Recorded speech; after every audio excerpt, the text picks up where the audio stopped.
in Seattle, Washington. Straight ahead, we've got a good one on tap here between the Pittsburgh Steelers and the Seattle Seahawks.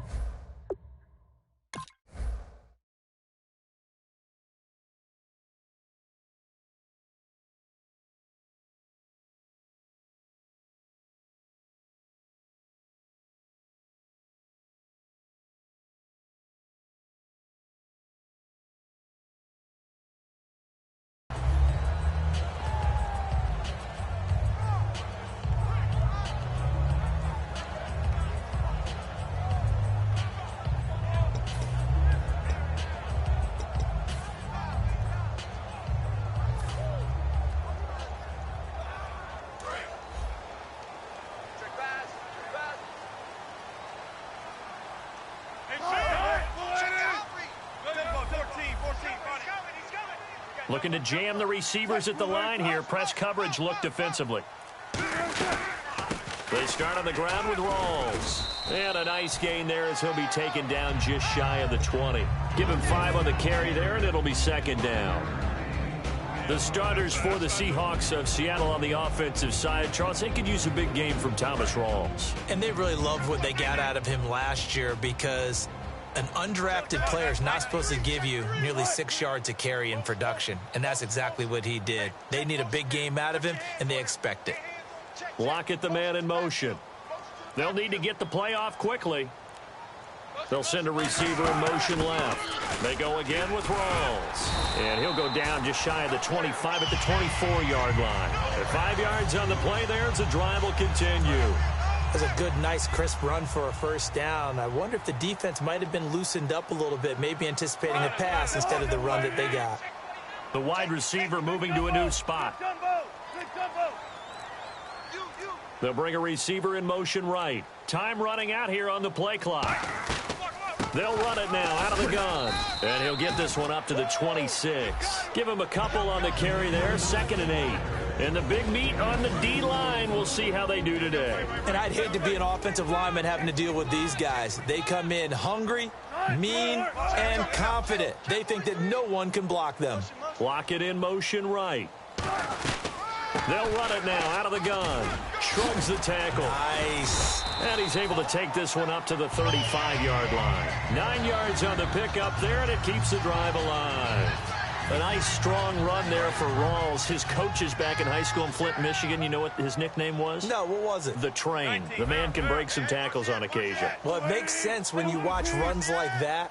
Because when you're trying to deal with a train, you're supposed to get out of the way, right? And if you don't, you're going to get bruised up trying to tackle him.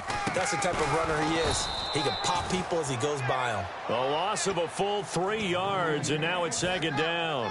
And frankly, Brandon, we're talking about things I'm not sure we ever thought we'd talk about in the NFL. And a lot of that is the speed at the linebacker position. A lot of these guys in college, they were safeties. They moved them up to outside linebacker to combat the spread offenses, and now we're seeing it in the NFL. Those same guys using their speed to make plays in the backfield, similar to that one. So they get half of what they needed. It'll be 3rd and 6 upcoming. On 3rd down, Wilson. He rifles one that's intercepted. Picked off, William Gay. And they'll start out with great field position at the 47-yard line in enemy territory. Certainly not how they envisioned ending their opening drive here in the first quarter. Too many ones in this play. First quarter, first drive, first interception thrown. And that last one, that hurts. Now a carry for the former Michigan State man, Le'Veon Bell. 5 yards is the tally on first down. That brings up 2nd and 5. And here's a look at the starting offense. So we've got a 2nd and 5.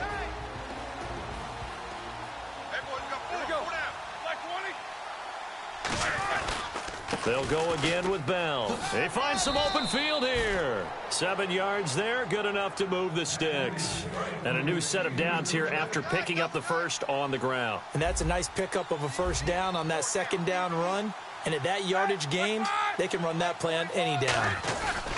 Roethlisberger with a give to Bell. And a short gain down to about the 33. 2 yards on the carry there. It'll be 2nd down. And a look at Seattle's defense.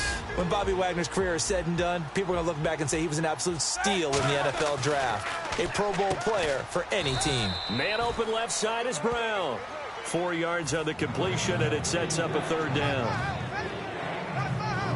So here we go, a third down after the second down pass completion. Here's Roethlisberger to throw, and that is incomplete. I'm not sure we could spot any tendency here on this third down. They could have run it or passed it. Either one was available. They chose to try and get it through the air, but they were unsuccessful. Well, they'll say no to the 46-yard field goal try. They're going to go for it. Fourth down. Here's Roethlisberger. It's complete to Brown, right side. Call it.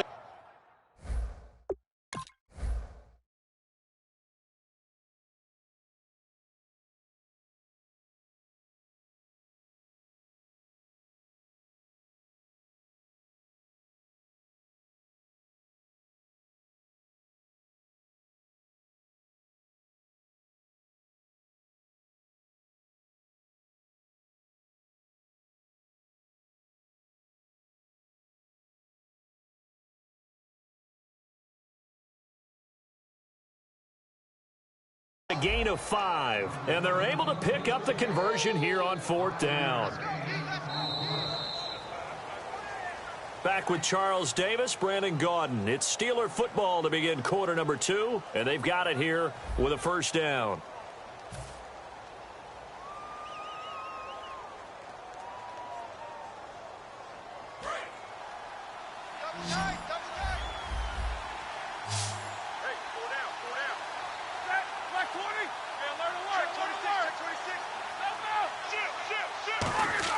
On 1st and 10, it's Roethlisberger. Backing up. Dancing to his left. And no escaping this time as he'll go down. They got him for a sack. Frank Clark in there to sack him for a loss of 6. And some changes here as the D-line separates some.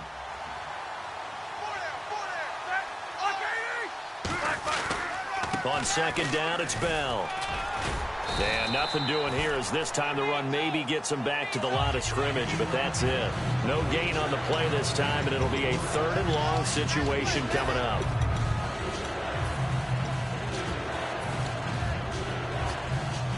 Ninth play of the drive now on 3rd and a country mile.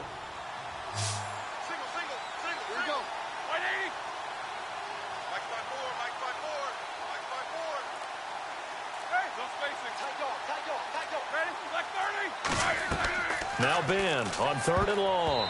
And this is going to be incomplete. Eli Rogers, the intended receiver. Now 4th down. It's always tough for the guys throwing the football when they think they've got a completion and the ball's almost there, and then someone sneaks a hand or two in and bats it away. Now Chris Boswell for the Steelers field goal try.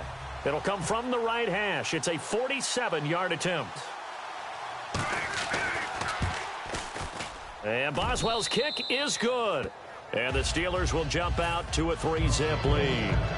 And we were scoreless up until this point in the second quarter. Now we finally have a little action. And now the Seahawks are going to take a timeout here on defense. They'll have 2 remaining as we step aside here in this second quarter.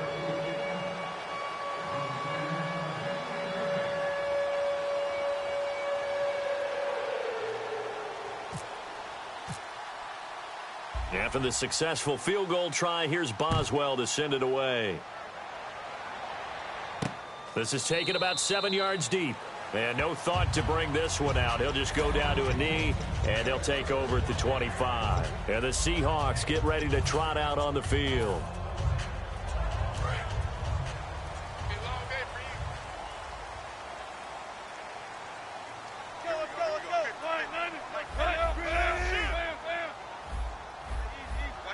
And the wideout in motion.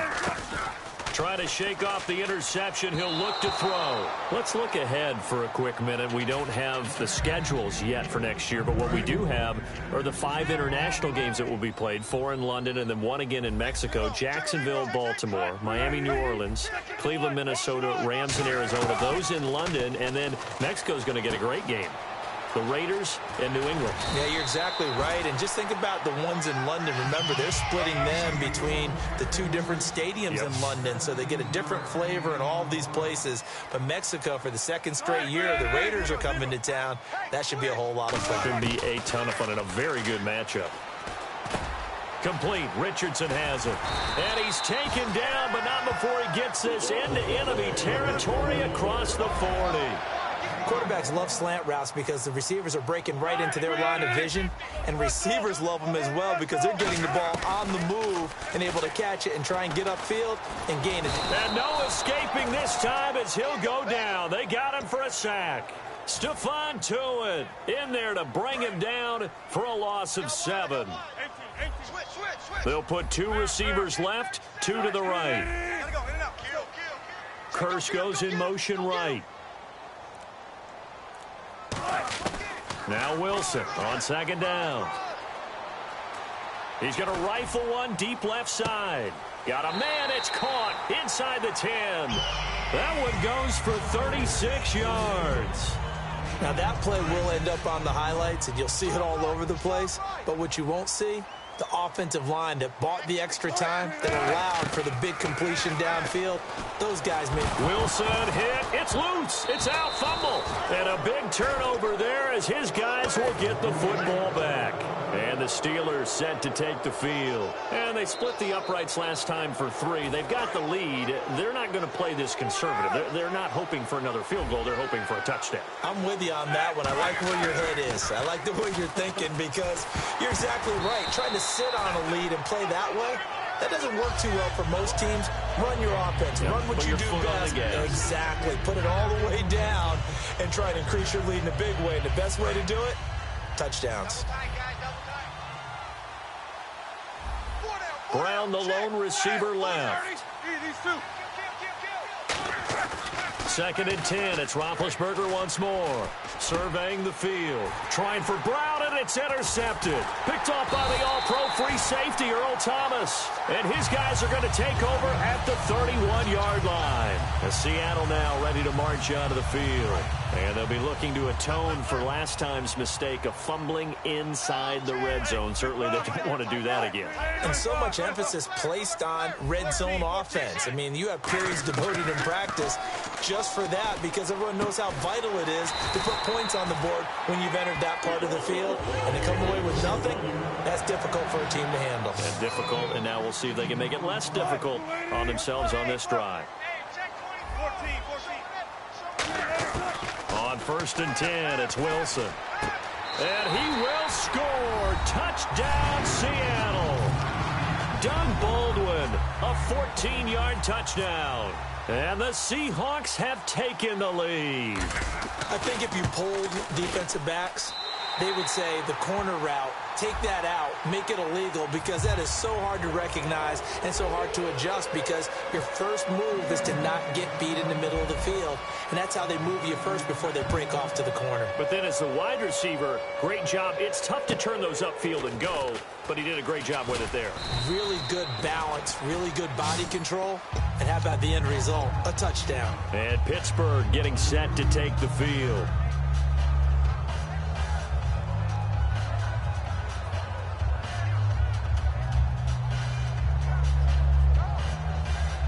And now we're circling here around the 2-minute warning. This is a setup play, trying to get one last one in before the clock warning. They go back to the air here after the INT on the last drive. Deep drop, going for the deep ball. 1:58 to go in this first half of play. Back to CenturyLink Field after this.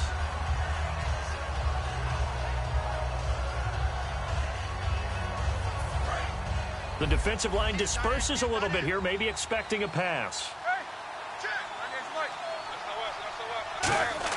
2nd and 10 now. It's Roethlisberger.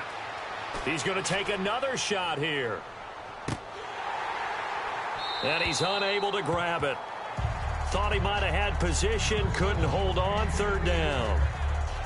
Have to give a lot of credit to the defense on that play. They were prepared. Ordinarily, when they take the big shot downfield to the big guy, that's usually a mismatch that the offense is used to winning. But the preparation showed for the defense, and they were able to bat it away. They'll come up now in the Wildcat package. Now a direct snap back to Williams. Bell.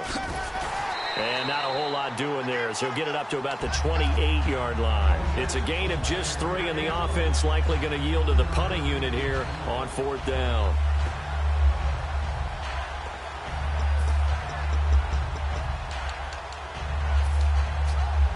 So it looks like the offense isn't going anywhere. They're going to go for it on 4th and 7.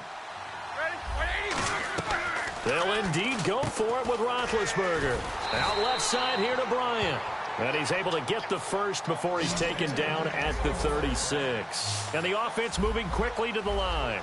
I don't know if I agree with that. I guess they don't care if I agree with that.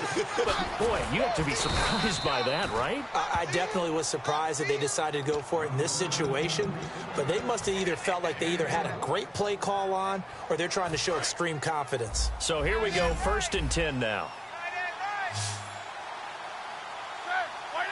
In motion right is Bryant. They go play action here on 1st down. He's going to launch this thing way downfield. And they went big on 1st down. Proves unfruitful. That was close to a big play and just a little bit too far that he was led. He caught it but couldn't stay in bounds, Charles. Yeah, I'm not very good at these sort of things, but I have to believe the farther you are downfield, the less your margin for error in throwing the ball, correct? Yep. Yeah, so they gave it a good effort there. Really tried, just couldn't complete it. Trying here for Bryant, and it's intercepted. A great read, and it's picked off. And he returns it into enemy territory down to the 45-yard line. The Seattle now ready to march out of the field. Well, when someone other than the quarterback is throwing the football, it's either beautiful or a disaster, and here it was the latter. Nowhere in between, right? I mean, you're exactly right. It takes some fortitude to call that type of a play, but when it doesn't work, oh, boy, you wish you hadn't. Lockett, the man in motion. And he motions the wide receiver. After the interception, here's Wilson. Looking for Lockett, and it's intercepted. A great read, and it's picked off. And they will take over at the 29-yard line. Pittsburgh's offense now heading back out onto the field. And with time quickly fading here in the second quarter, not sure how aggressively, offensively they want to play this. I think we'll find out just how much they trust their guys in this situation if they decide to take a shot. He's got time. He's going to air one out. And it drops down incomplete. Thought he might have had it. Instead, 2nd down. Well, partner, I guess that answers the question about whether they're going to sit on it or not. It does. Now we'll see if they try that again. Yeah, I think what we find on plays like that, when you take that shot, if you're unsuccessful, then you go way more conservative to finish the half, you know? I think that's the way they'll go. Hurry up, let's go! Like 30! Like 54! Check, crunch! Set! 180! Left! Shit! One day! Spin! Kill! Again on 2nd and 10, it's Roethlisberger. And this one complete to Marcus Wheaton. Now whistles come in. We're going to get a timeout here by the offense. It's just their first, so they'll have 2 remaining here before we get to halftime.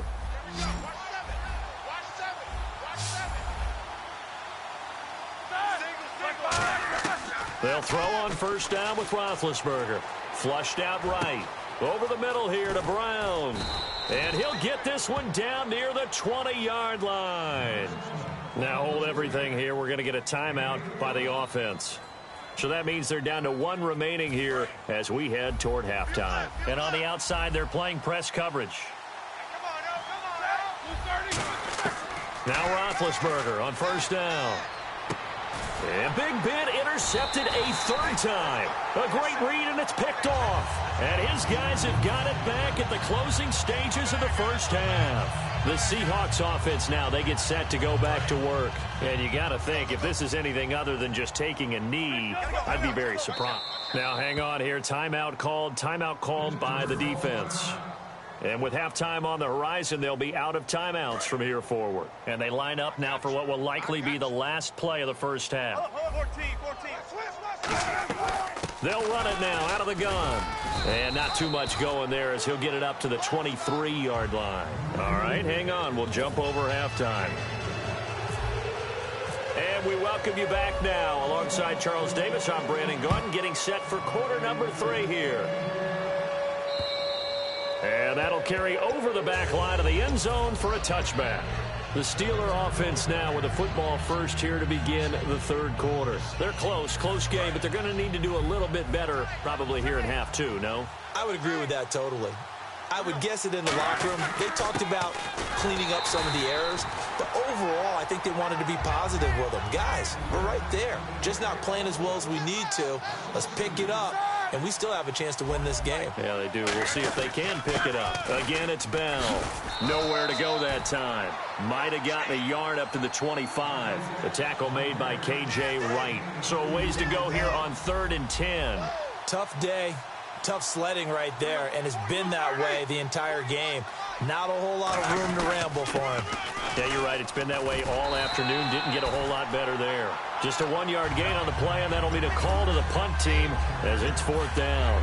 Partner, that's another short run there, and I think the easy thing is to look at them right now and say, let's get away from them entirely. Let's start throwing the football, but I don't think you ever entirely abandon the run. It helps set a tone for the game for you, keeps your offensive linemen feeling good about themselves, and it actually tamps down a defense's pressure because if you just throw it all the time, it's going to tee off with the pass rush. Boy, a real head-scratcher there. And the Seahawks, they'll get the football back in outstanding field position. Now we'll see what this Seahawks offense has in store with their first possession of the second half.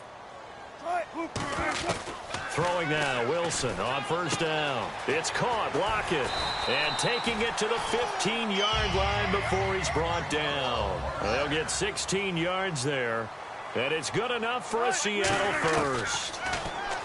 Now Wilson, complete. Richardson has it. No gain there on the completion. 2nd and 10.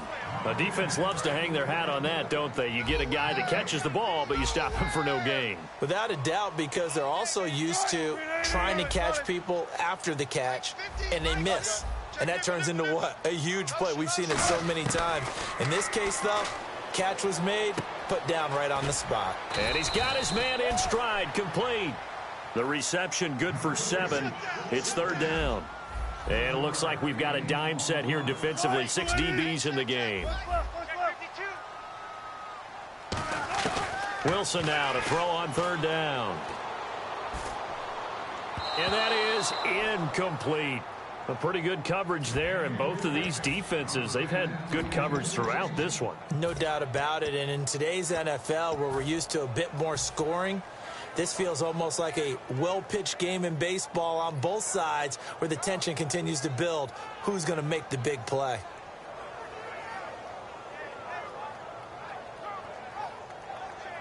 Pete Carroll looks like he likes his chances with the offense on the field. They're going for it on 4th. They'll try and throw for it with Wilson. Escaping the pressure right. And Wilson's going to be intercepted a 3rd time. Picked off by Ryan Shazier. And a big turnover there as his guys will get the football back. The Steelers offense now, they head back onto the field. And last time they were very fortunate, this offense. They went for it on 4th, turned it over in their own territory, but the other guys held up. They didn't give up any points. So how about the guy with the #1 headset on the sidelines, the head coach? That was planned going into it, not necessarily to not get the first down or to have the defense have to hold up. But he trusted his defense. Trusted his defense very much, and I think that's how he's going to play this game. Go for it, be aggressive, because I've got the wild bunch backing me up over here on my own side. Now we'll see what his offense can do. Hauled in by Wheaton over the middle. The reception good for 7. It's 3rd down. Looking to speed things up here, going with some tempo. Well, clearly one of his advantages as a passer is his height. Sit back in the pocket, fired over the middle. That makes things tougher defensively, doesn't it? It really does, because your goal is to move the quarterback off his initial spot when he gets his drop back completed. But when you have that type of height, he can stay in there if he's willing to take the hits and just fire over the top, which saves him time and actually completes a play a little bit quicker than it normally does for a quarterback that has to slide and find open space to throw. And now they're in the hurry-up. Throwing now, Roethlisberger. And no escaping this time as he'll go down. They got him for a sack. Cliff Averill in there to bring him down for a loss of 7.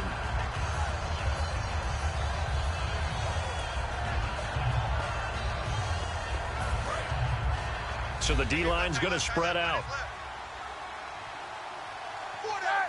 Man in motion right, Antonio Brown. On second down, here's Roethlisberger. Finding time. He's going to wind up and air it out. And incomplete there. A nice hit. Jars the ball free and brings up third down. And he still doesn't have a catch. We're into the second half. I think it's a little bit of a surprise to me, but that was one he should have caught. Absolutely. That was his best opportunity right there. He dropped it. The wide receiver moving to a new spot. Now Ben on third and long. Toward the sideline. Did he keep the feet in? Yes, he got them both down, says the side judge, and that's good enough for a first down. And that's how you pick up a first down. Not only does he make the catch, but has enough body control to get his feet down inbounds, toe tapping and dragging to make sure he gets it done.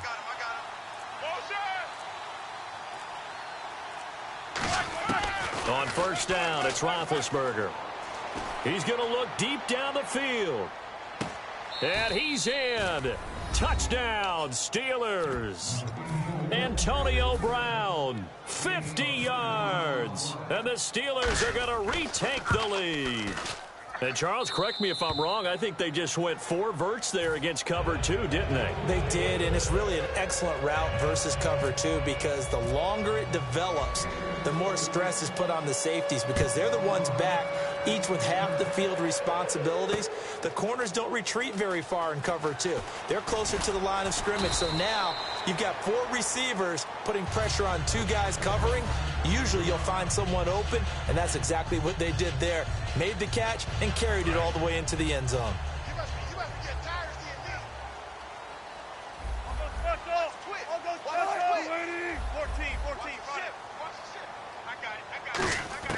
They go back to the air here after the INT. Wide open receiver complete. It's a pickup of 14 there. And that'll be good for a Seattle first down. And they're going to hurry back to the line now.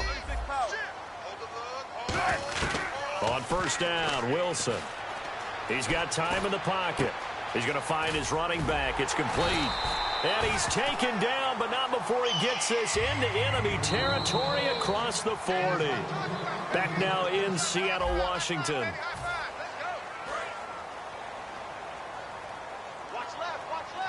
They'll put 2 receivers left, 2 to the right. Gotta go, in and out. Jim. 19. Now Wilson on first down.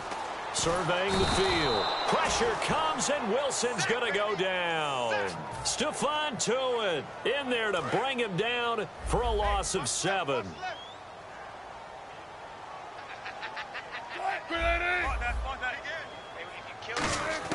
On second down, Wilson.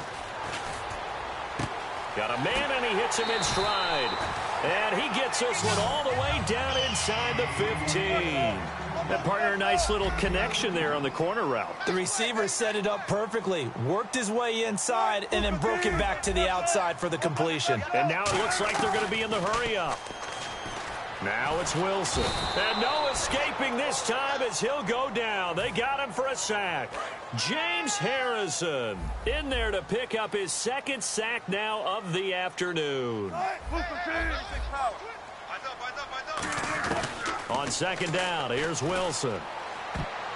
And it's incomplete. Took a shot, couldn't connect. The intended target, Doug Baldwin. And it's third down.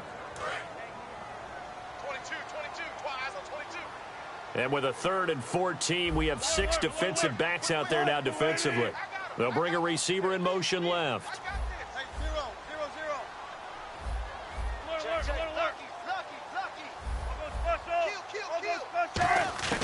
3rd and long. It's Wilson. Can't find anyone open. Complete. Richardson has it. The completion good for only 6, and that'll bring up 4th. Partner, I think that completion takes the definition of dink and dunk to a different level, doesn't it? It does, and the defense was right there, kind of played into their hands. And Hauschka's kick is good. And in the 4th quarter, this game is tied. I tell you, the life of a kicker. He has not been called on the entire game. He's over there by the net, but they send him out here in the 4th quarter and say, hey, go tie the game, will you? And guess what? He comes through. I just don't know how they do it. I really don't. These cats are a different breed from you and me. That's a pressure kick, but that one was never in doubt. That's our ball. Every time. Keep putting that ball on the ground. That's our ball. And they'll start this drive with very good field position. They come out here in the eye. Middle. Switch. Now Roethlisberger going to hand to Bell. And there just continues to be nowhere to run. He's bottled up again at the line of scrimmage. And this defense continues to give them fits. They just can't get really anything going on the ground, can they? I love the theme that you just brought up. This defense has been tough all game long against the run. We just saw another example of it there. Brown, the lone receiver, left. Halfback sent in motion. On 2nd down, Roethlisberger. And this is going to be intercepted. A great read, and it's picked off. And a big turnover there as his guys will get the football back. The Seahawks offense now, they get ready to come back onto the field. And last time they got 3 points, but it was a chip shot field goal. And when you go to the sideline after a chip shot field goal, maybe the offense not too happy. It's a balancing act, isn't it? Because you're exactly right. They're none too pleased that they didn't punch it in for 6 points.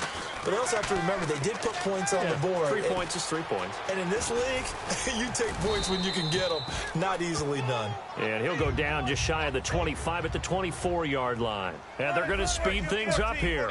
Now, that was not a bad scramble there on 1st down. He didn't force it, nor did he throw it away. He was able to take off, and now he made it a very manageable 2nd and short. Wilson, he's got time. He's going to, and this will be caught at the 30. And all the way down to the 26. It's a big hook up there. Wilson to Baldwin. And even 50 yards. The play clock's running down. Time for a break.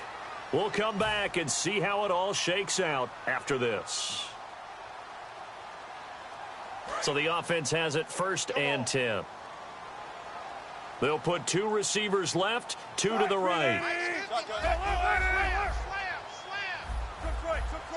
And the wideout in motion.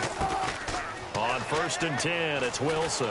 And he can't get a throw off. He's taken down. What a huge play at this point in the game. Now the Steelers put a stop to the action with a timeout defensively. It's just their first. They've got 2 more to use here in the final stages.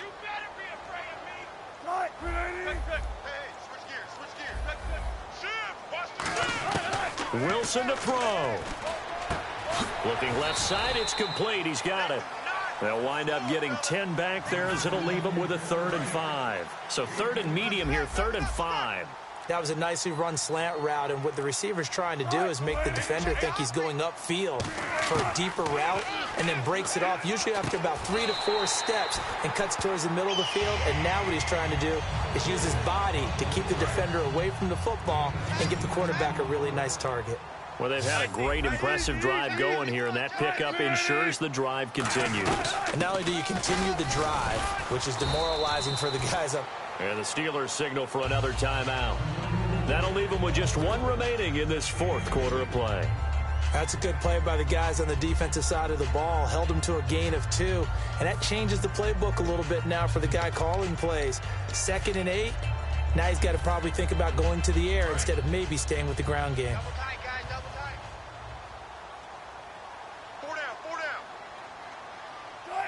And they will take a knee and set up what would be a potential game-winning field goal try. They'll lose a yard, and it brings up third.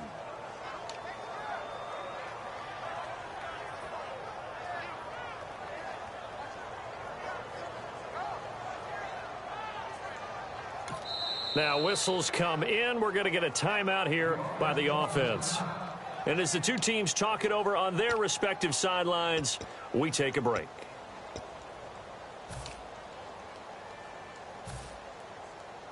So it's all going to come down to Stephen Hauschka.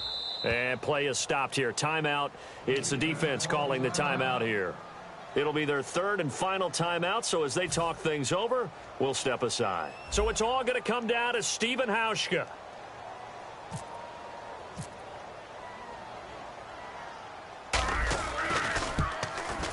And this one is good. Stephen Hauschka.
You're tuned into the NFL on EA Sports. Anticipation is mounting for today's game, and we've got two quarterbacks looking to make an impact. It's Wilson's Seahawks going up against Roethlisberger's Steelers. The opening kick is straight ahead, so it's time to turn it over to my colleagues, Brandon Guyton and Charles Davis with the call. Gentlemen. All right, Larry, EA Sports coverage of the NFL brings us to the steel capital of the world, Pittsburgh, PA, and Heinz Field. Coming up, we've got a good matchup on tap between the Seattle Seahawks and the Pittsburgh Steelers. Stephen Hauschka now about set to get this one started. And with towels waving, we're underway from Heinz Field. This is fielded at the goal line. And he will be brought down here at about the 7.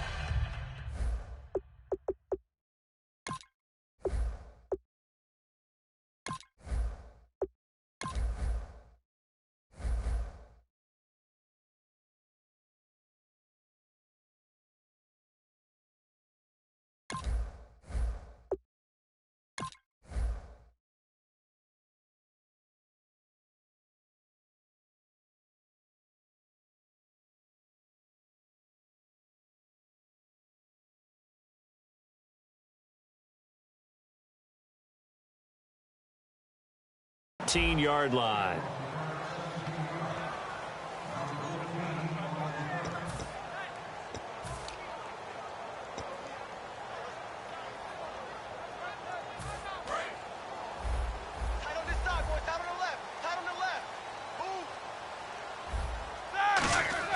They go play action here on first down. Backing up. And his first pass here is going to fall incomplete. He was trying to find Ladarius Green there as tight end. And that'll bring up second down. On your screen now, here are the offensive starters. At wideout, Antonio Brown is certainly someone that the defense always has to account for. Without a doubt, a true number one receiver. It doesn't matter to him how defenses want to cover him. He sees it as a challenge and knows how to defeat them. And they went for a big play through the air on second down. Couldn't connect. Now it's third. And that linebacker group today could be very key. As we were preparing for this game, you pointed out to me as we were watching film that the linebackers look like an elite unit. I agree with you totally. They move around, fly to the football, and take it away from offenses. Now it's Roethlisberger. Flush to his right. And now another one thrown incomplete. Trying to get it there to Martavis Bryant. And it's fourth down. So the defense forces a 3-and-out, but they got some help along the way. They threw it on first down, and when they were unsuccessful, it became second and long. Didn't get it again on another pass. Went third and long, and they almost had to put it in the air. They may want to rethink some strategy going forward. Now it's Lockett. They'll call that a 61-yard punt. He got all of that one. And it'll be Seahawk football, 1st and 10.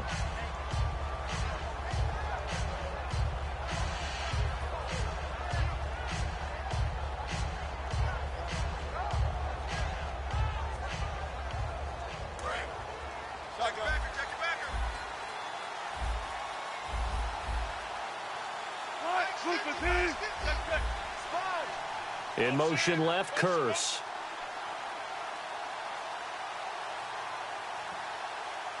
Curse goes in motion right.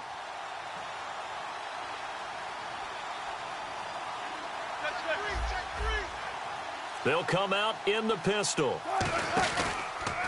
Wilson a give to Rawls. There goes Thomas Rawls. He's at the 40, 20, 10, and all the way in. Touchdown, Seattle. Thomas Rawls, 76 yards. And the Seahawks have taken a first quarter lead. And those are the highlight reel runs you dream of right there. When he gets a seam and just gets through it, how about the explosiveness, the burst to get there to begin with, and then once he's in full gallop, good luck trying to track him down. And those plays so demoralizing for the defense. Absolutely, because you've done so much work trying to keep people in front of you. When they're past you and behind you, that's a tough one to swallow. And Pittsburgh getting set to take the field. And the last drive, the first drive for them, not very good. 3-and-out. What do they go to here? Well, you don't look down at your play sheet and say, this is what the problem is. Yeah, let's find out who my playmakers are. Get the ball in their hands, and maybe the offense will move a little bit better. Sometimes it's more important to get it to the right people rather than dialing up the right number. Exactly. Or the right play, yeah. That too. Hurry up, let's go. They'll try the right side with Bell. And he powers his way up past the 30. It's a 5-yard gain, but they'll still be a yard short here with third down now looming. So following the run, we'll see what they do here on third down. And there's a run to be happy with. Good, solid yardage. You'll take that anytime you hand the ball to a back. A great effort there to shed the contact, and it helps him pick up the first. And a new set of downs here after picking up the first on the ground. 3rd and 1, who are you going to call? Not the scat back. You go with the big man. Hand him the ball and let him get upfield and pick up a first down. They'll give this to Bell running right. And he's going to be stopped up quickly here. Just a yard up to the 39. A 1-yard gain can look like a disaster, but it all depends on how the game is going. Is it a series of 1-yard gains running the ball? If that's the case, you might have to start thinking about throwing it a little bit more. But if it's just the occasional 1-yard run, hey, congratulations to the defense. They won that one. Come back and get them the next time. Nowhere to go that time. He maybe got a yard up to the 40. Well, I think we know by now that every run is not going to be broken and get all the way to the end zone. But these short ones still have their value. You can still set up your play action and throw the football. You control the clock because you have the ball and they don't. And often the physicality sets the tempo for the game. 50,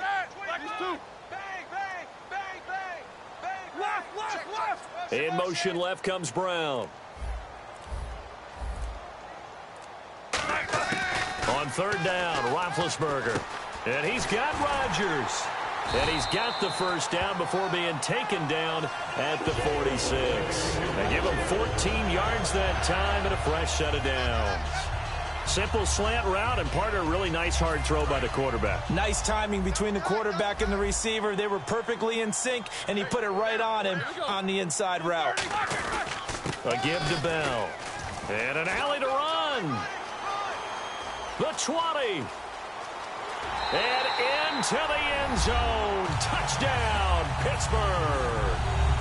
Le'Veon Bell, 45 yards. And the Steelers are an extra point away from tying this thing up.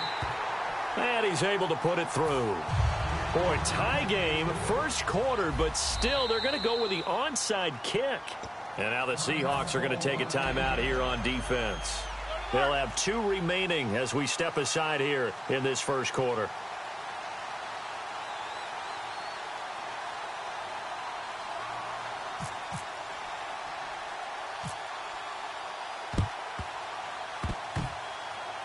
And the Seahawks, looks like they've recovered. They have. So an onside kick fail in the first quarter. Not sure I completely see the logic there. It's not apparent, is it?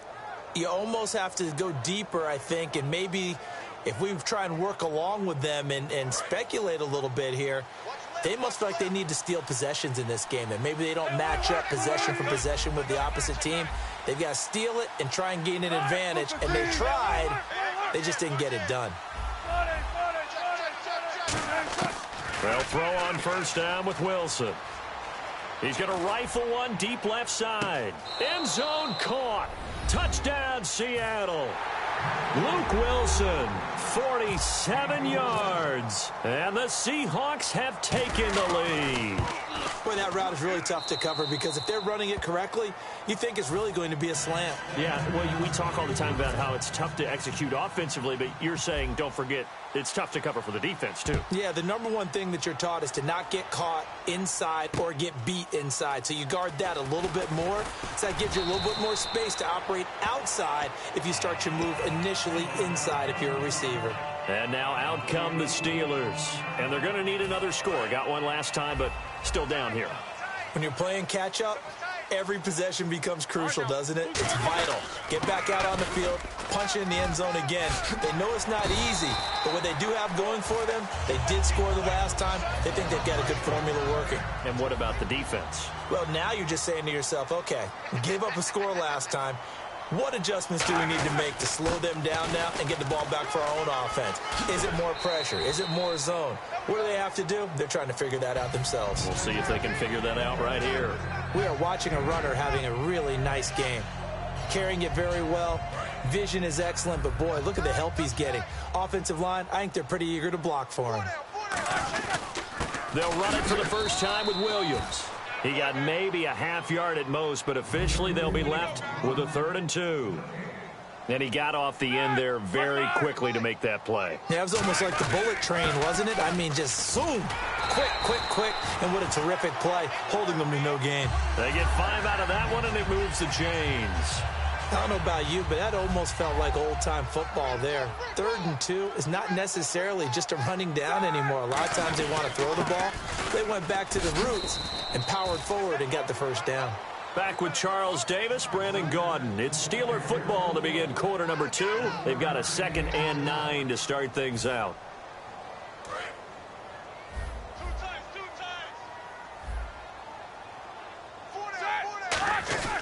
The give is to Bell. Room here to run. Past the 20. And into the end zone. Touchdown, Pittsburgh. Le'Veon Bell with his 2nd touchdown here in this first half. And the Steelers are an extra point away from tying this thing up.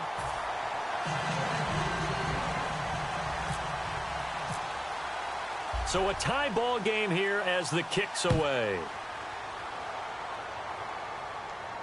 This will be taken in at the 1. Shreds the tackle. And a nice job there as he gets this one up just shy of the 35-yard line at the 34.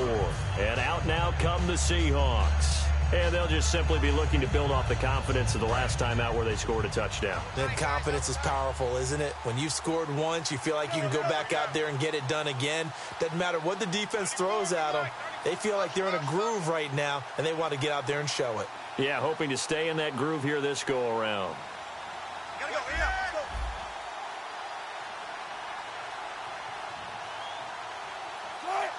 In motion right, Baldwin. Wilson going to give to Rawls. And he is met at the line of scrimmage, and he goes down right there. No gain on the play. It'll be second down.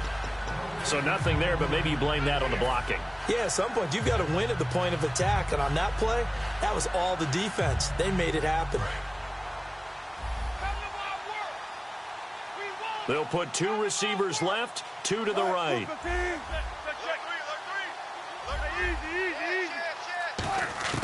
On second down, Wilson. And he hits Jermaine Kearse. 17 yards on the pickup there. The drive will continue. It's a first down. Everything about that play was beautiful. A great corner route where the receiver worked the defensive back inside and then broke back to the outside to the corner. But how about the throw by the quarterback? Anticipation on the break from inside to outside. He threw the football. As the receiver turned around, the ball greeted him. 9 yards is the pickup there, and they'll have a 2nd and 1. And once again, leverage wins. The offensive line, lower than the defensive front. They moved them and found some good space for the guy carrying the ball. In motion left, Kearse. Well, we looked at each other right when he flinched. We knew that that flag was coming. Yeah, offsides, easy call, mark off the 5, and keep it moving. Fresh set of downs here. Again, we'll see the pistol here.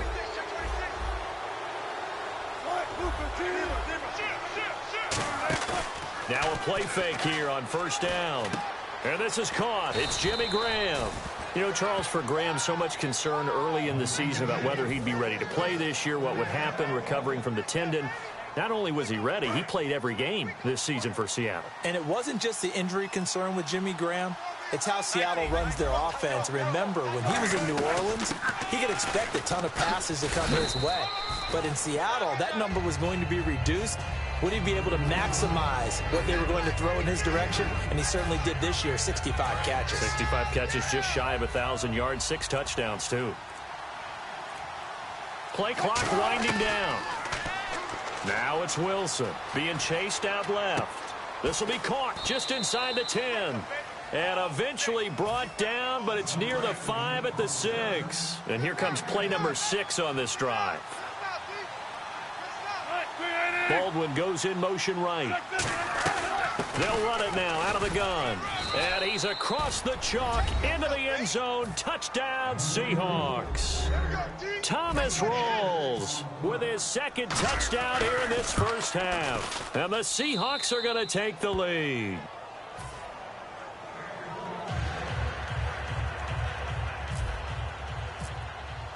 Hauschka to send this one away following the score. And this will not be returnable. It's out of the back of the end zone for a touchback. The Steelers offense now, they get ready to head back on the field. Last time they were out, they scored. Still trailing here, though, so some work to do. But it's okay in terms of mindset. Because they scored the last time, they're not quite as worried about being down on the scoreboard because now their confidence is a little bit higher. They feel like they've got something going, and they feel like they can attack again and put more points on the board. Are you scoreboard watching if you're the offense, or are you just focused on this drive? We wouldn't be telling the truth if we said that they didn't scoreboard watch. Everyone does it to some extent, but you've got to set it aside right now and just focus on this series. That'll take care of the scoreboard if they punch it into the end zone. And they'll keep it on the ground with Bell. And that play went nowhere. Losing yardage. It'll be back at the 36. It's a loss of a yard there, and now 2nd down. They come up with one running back. That's Bell. Now it's Roethlisberger. He's going to air one out. And both guys were there, but it falls incomplete. We know it's not an easy job to go out and catch passes when people are trying to tackle you and knock the ball away.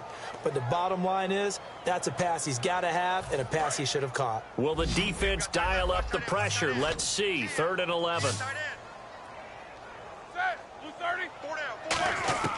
From the gun on 3rd down, it's Roethlisberger. And they get to him with a pressure as Roethlisberger goes down. And now the Seahawks are going to call another timeout. So that means they're down to 1 remaining here as we head toward halftime.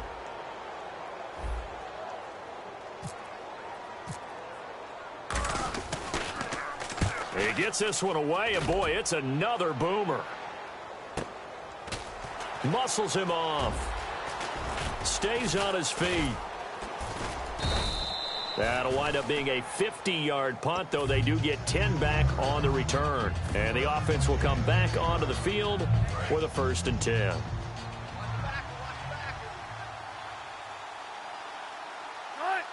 They'll send a receiver in motion to the left. 3 receivers to the left, 1 to the right.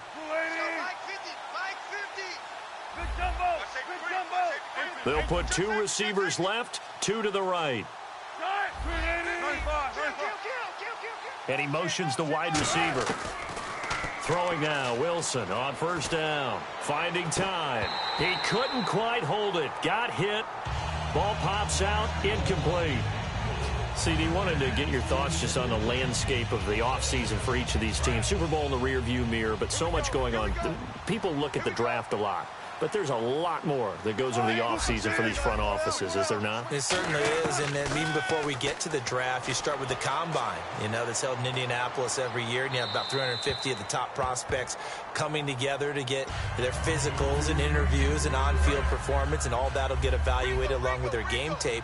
And then you've got the free agents, all right? That starts, I believe, in early March, where now the free agents can start moving around to different teams, so your team's starting to take a little bit of shape there, free agency, because then the draft's coming up. You're trying to put your team together with new draft picks, have everyone start to move in one direction, and then you have the OTAs and minicamps. You get to see them on the field for the first time, and we start to get a better idea of how these teams are going to look when the fall begins.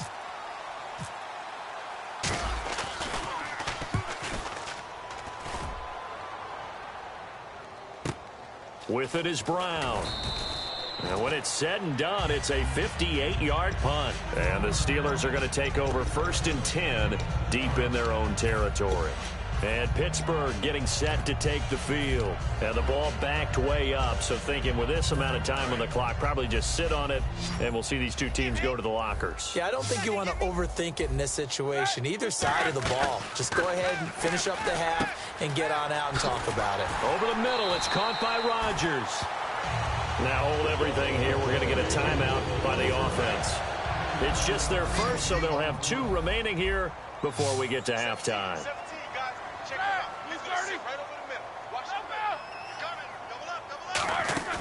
They go play action here on 1st down. And it's complete to Ladarius Green. And he'll be taken down, but not before he gets into enemy territory. Now whistles come in. We're going to get a timeout here by the offense. So that means they're down to 1 remaining here as we head toward halftime.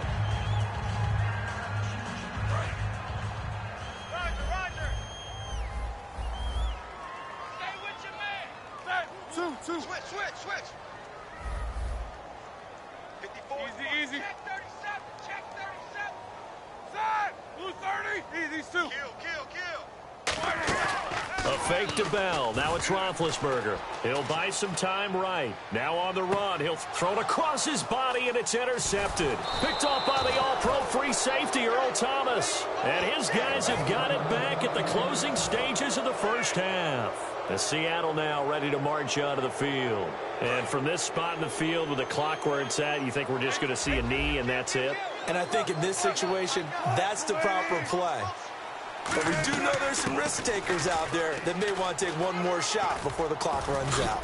And he's brought down, getting this one up to about the 35. So we've hit intermission. It's halftime. This is the NFL, and it's a presentation of EA Sports.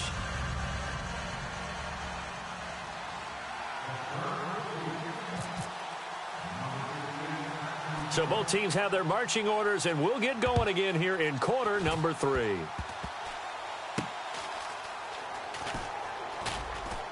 And they're going to start this drive in pretty good shape as they get it up past the 30. As Seattle now ready to march out of the field. They have the lead. Now they'll be looking for some separation here as we begin the third quarter. I like the way you term that, because now I think they go a little bit deeper into their playbook. They like what they did in the first half. That worked okay. But in order to get the separation that you just talked about, change things up a little bit. Change your tendencies. Try and hit them a little bit more with some things they didn't see in the first half. We'll see if they do just that. Another pistol look here. Here's Rawls. And he is going to lose yardage here. It's a loss of 2, now third down. I don't know about you, partner, but I'm rubbing my eyes after that play. Did we just see that runner not get yardage? A big-time play by the defense. It does happen occasionally, even against the best running backs who are having big days.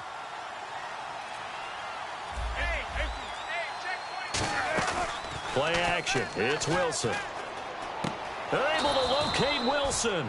At 21 yards there as they convert on third. There are so many things to watch for when you play defense.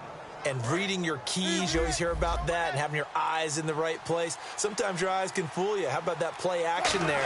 That sprang the big guy, didn't it? Able to dump it over the top to him. 2 yards on the pickup there. It'll be 2nd and 8. Well, that's not a run that's going to make any of the highlight tapes, but they've been moving it well all game on the ground. This is another one that keeps them moving forward. And after the play on the ground, that brings up 2nd down here. They'll need to get the play off quickly. They snap it at 1. Now Wilson. Toward the sideline, and look at that catch. Dragging the toes, and that's going to be a first down. Well done. Let's make this one simple. What a catch, especially the finishing part of getting his feet in bounds, toe tapping, and, of course, foot dragging. Little tapestry, if you will. Oh, I like it. Credit him with a 1-yard gain there to make it 2nd and 9. And here comes play number 6 on this drive. Time running out here on the play clock. Off the play fake to Rawls. Wilson looking for some pressure. Comes, and Wilson's going to go down. Arthur Moats coming in from that outside linebacker spot. He gets him down for a loss of 5.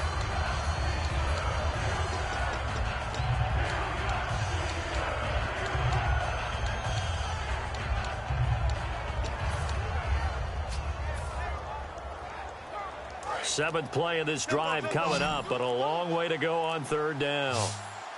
The play clock's running down. They just do get the play off as he'll look to throw. His throw caught right around the 6. And he won't have the touchdown, but he will have the first down as he's tackled at the 2. And defensively, they were in zone coverage there. Do you have to be a little careful? You're losing playing against a good quarterback like he is to not play too much zone? Yeah, you have to be careful about how much time you're giving up. I think it's a good point you just brought up. So maybe if you still want to play zone, you go to a zone blitz scheme. And you can drop anyone out of your defensive front. Defensive end, defensive tackle. It doesn't matter. You just exchange someone to bring more pressure towards the quarterback and still try and cover downfield. Back now in Pittsburgh. It's the Seahawks with the possession. They also have the lead here as we get set.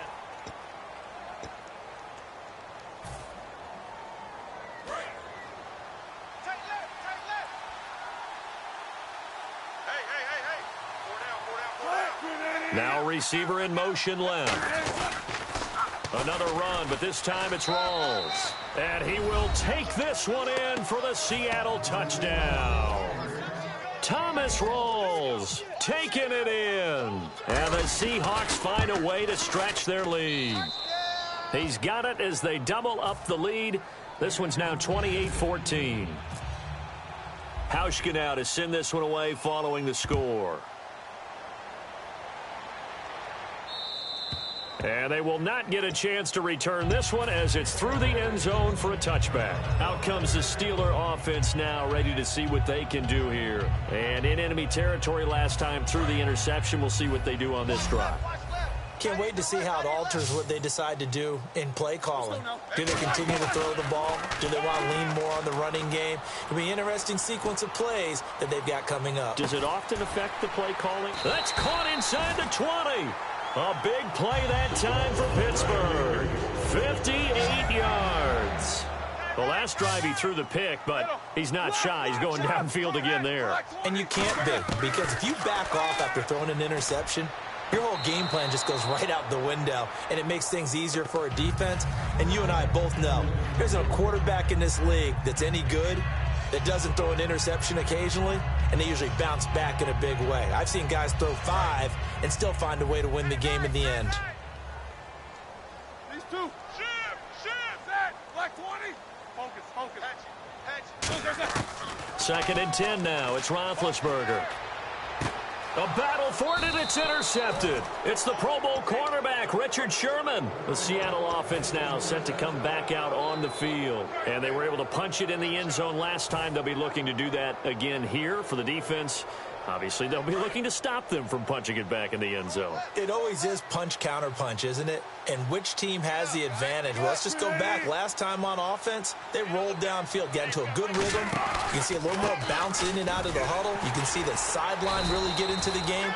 So defensively, you're thinking to yourself, how do we take that away from them? How do we get the advantage back? Let's see what they come up with. I think pressure is always the first way to go. You love pressure. I love it. We'll see if they dial it up this drive. Play clock winding down. A fake to Rawls. Now it's Wilson. He's got time in the pocket. And able to break one tackle, but then quickly brought down. It's a gain of 5. And all of a sudden here, it's third down.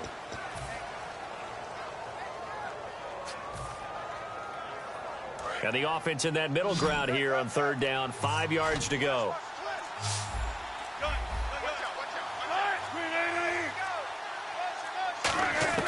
From the gun on third down, Wilson. And he finds Jimmy Graham. And they're going to get this one all the way out across the 45. And they're able to convert on third with a solid gain of 23. And that pickup of a first down, that's going to leave a mark because they really needed to stop them there, didn't they? So frustrating. Defensively, you're a play away from getting that football back here. Down late, tough. Now they've got to find a way to create a turnover or a takeaway. Now the Steelers put a stop to the action with a timeout defensively. It's just their first. They'll be down to 2 remaining as we step aside here in the fourth quarter. Let's go.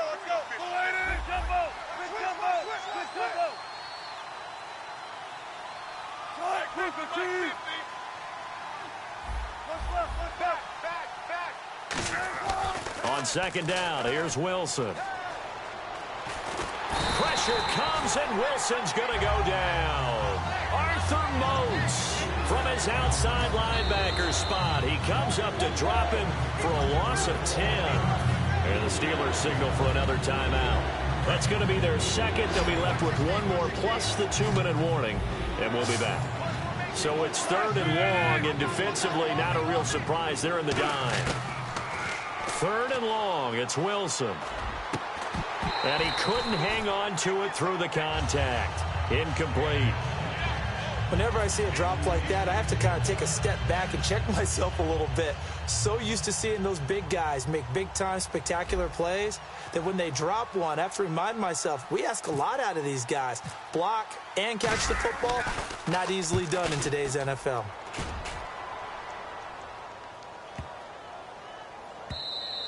And this one hits at the 1, continues on into the end zone for a touchback.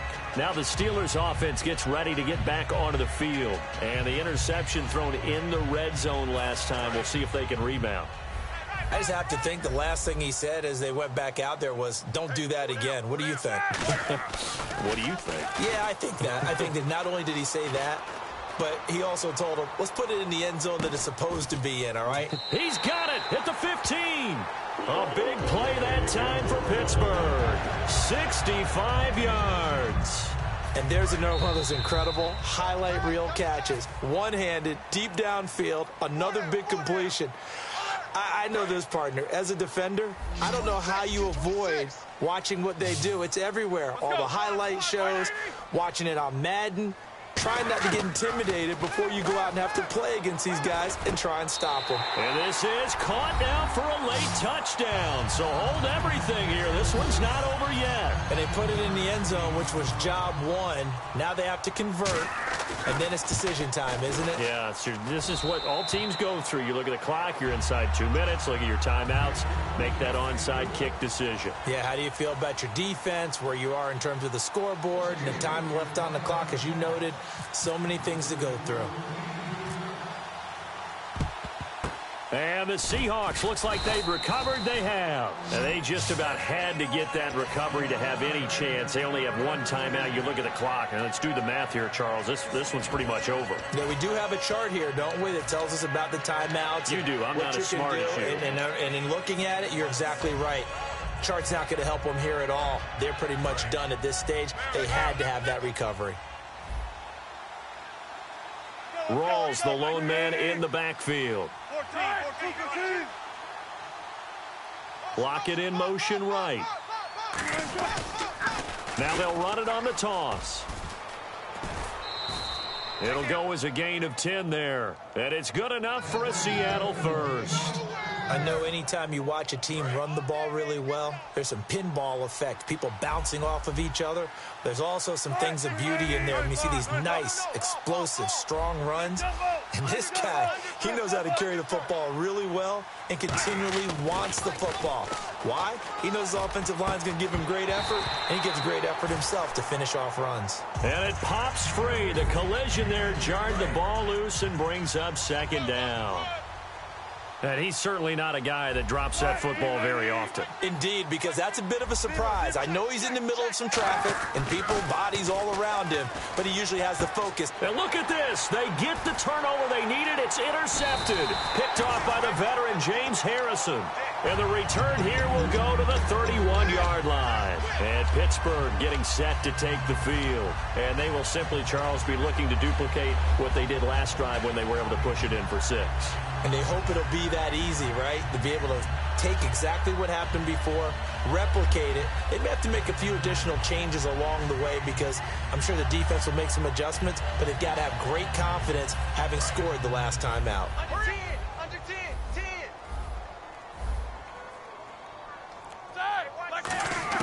Back to throw. And his throw's going to be incomplete. Offense looking to avoid a 3rd and long. It's 2nd and 10.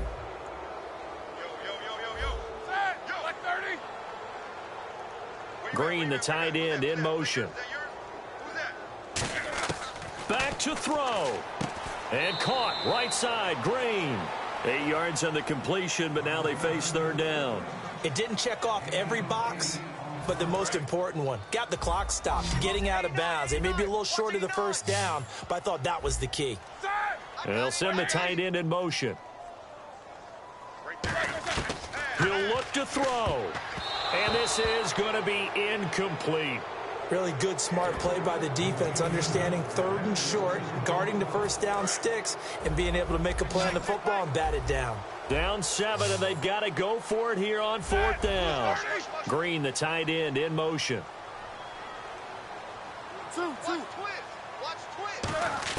Here we go. It's Roethlisberger on 4th down. They had to go for it with such little time remaining. And the Seahawks, they'll get the football back in outstanding field position. Here come the Seahawks now, set to take over on offense. They have the lead. Still a one-possession game, but the defense got the stop. They've got the football now, just salted away. Now hang on here. Timeout called by the defense. It'll be their 3rd and final timeout, so as they talk things over, we'll step aside. The busy afternoon continues for Rawls. So he got free of 1 tackle, but couldn't do a whole lot else. Give him 6 yards on the carry. It's going to be 3rd and 3 now. Offensive linemen love creating space for their guys carrying the ball, but when that guy also breaks tackles and creates extra yardage, they almost feel like he's one of them, and they really embrace him. And on 3rd and 3, they decided to go with a dime package. Yeah. 6 DBs. Yeah, you're right. They've got 6 out there. And he's able to pick up the first before he's taken down at the 27. So it'll be first down here after the run. On 3rd down, that's a good job of situational football and understanding where the first down marker was and getting there. Call it no gain on the play, and it'll be 2nd down. But it was stopped on that play. He's had plenty of carries all afternoon. Every now and then the defense is going to win one, but I don't think they'll shy away from handing it to him the rest of the game. Counter play, Rawls. And he's going to take this one down to about the 23-yard line. Shit.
I'm Larry Ridley, and this is the NFL on EA Sports.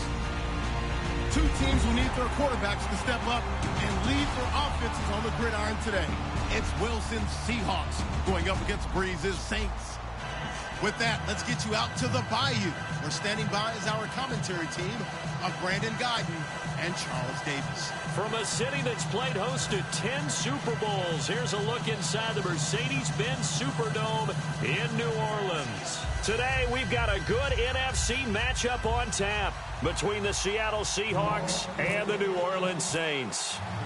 Here's a punter, Thomas Morstead, to get this one started. And we are underway from the Superdome. That'll be taken in the end zone. And with a new rule, that decision to bring it out will cost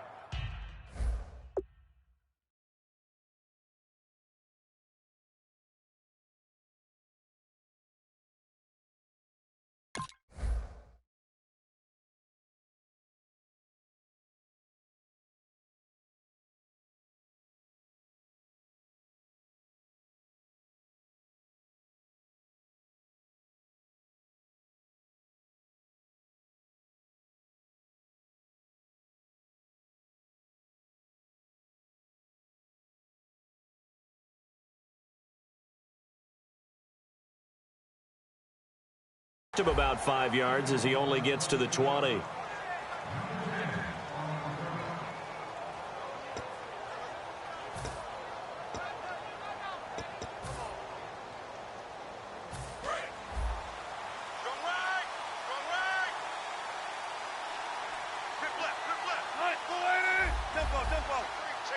Defense really showing respect to the deep ball here, playing off the receivers.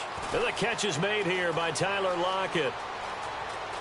Tyler Lockett, 20. And all the way in, touchdown Seattle. Tyler Lockett, 79 yards. And the Seahawks have taken a first-quarter lead. Well, that's how they envisioned it, get the football to start the game and score it. And I don't know if that was scripted. Was it an audible? Or was it just a play call that they had in their pocket? No matter what, they had the right call on against the right defense, and they end up in the end zone. That's fielded in the end zone. And he will be brought down here at about the 17-yard line.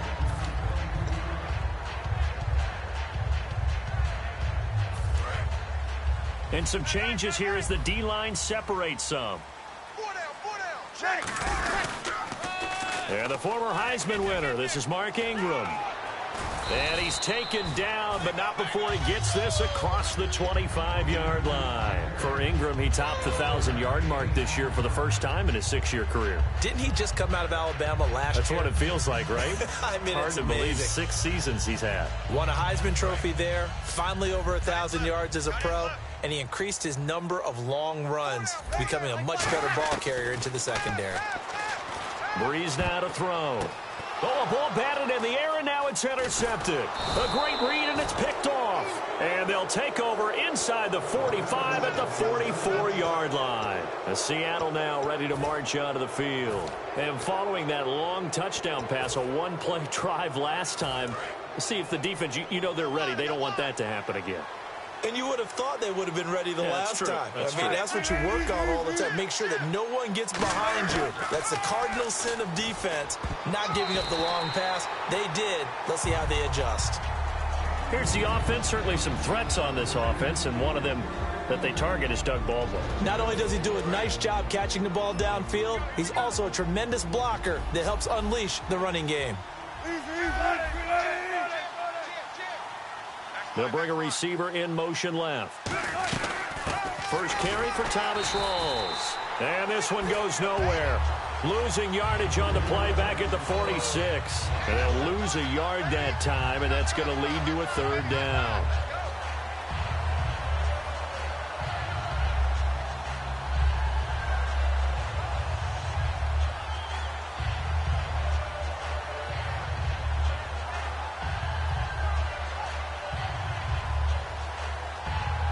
Offense needs 11. Have to think pass here on third down.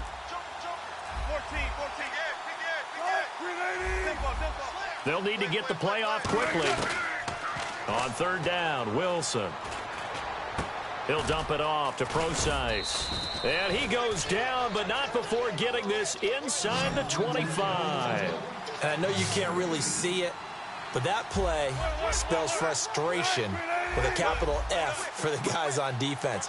They covered everyone else, end up going to the running back out of the backfield, and he picks up a back-breaking first down. And that's Curse for the Seattle touchdown, hauling it in. Jermaine Curse, a 24-yard touchdown. And the Seahawks add on to their lead. And he's got it up and through. Hauschka now to send this one away following the score. That'll be taken in the end zone. And he will be brought down here at about the 17-yard line. And now the Saints get set to trot out there. And following the interception, we'll see what they can put together on this drive. I can hear my old college coach right now. He always used to tell us before every game, the team making the fewest mistakes will win. What they're hoping is that last mistake is their only one of the game. Coaches, that's all they talk about, turnovers, right? Minimizing those and maximizing opportunities. And this last year, right around mid-season, it's kind of when Michael Thomas emerged as Drew Brees' favorite target. And he finished leading all rookies, 92 catches, over 1,100 yards. And one of the things I remember most about learning about Michael Thomas last season when I did a Saints game was finding out how much winning meant to him. Multiple teammates talked about after a loss how upset he was, how much he put into practice getting ready for the next week, and how much he was looking at other guys and wondering, do you care as much as I do? And that's a really big deal for a rookie receiver, and he translated it into action the rest of the year.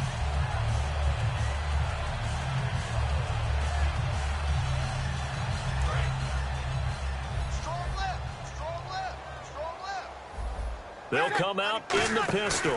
On second down, Ingram. And running room scarce here. He's going to be stopped in his tracks at the line of scrimmage. He got maybe a half yard at most, but officially they'll be left with a 3rd and 2. And this O-line, it is the lifeblood of the offense. They established the tone. Mean, nasty, physical. They can't wait to get after people. That allows the rest of the offense to feel confident. And he's able to get the first before he's taken down at the 36. A nice pickup there of 11 yards, and it'll move the sticks. Would it be safe to say that as precise as routes are supposed to be run in the NFL, maybe they're not quite as precise in college ball? That's accurate, yeah.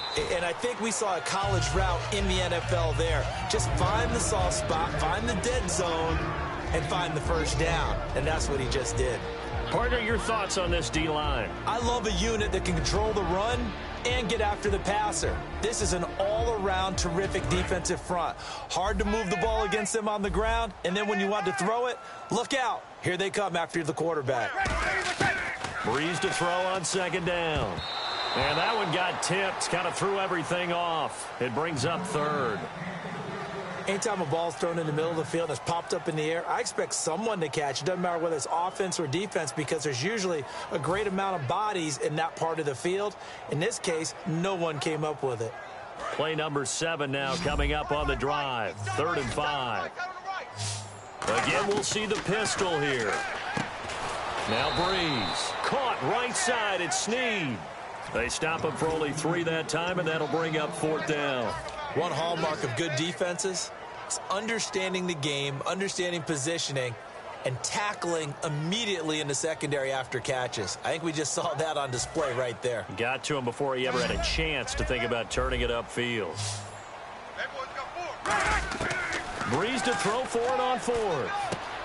Looking left side and completing it to Thomas. 11 yards on the pickup, and on 4th down, they're able to convert and move the sticks.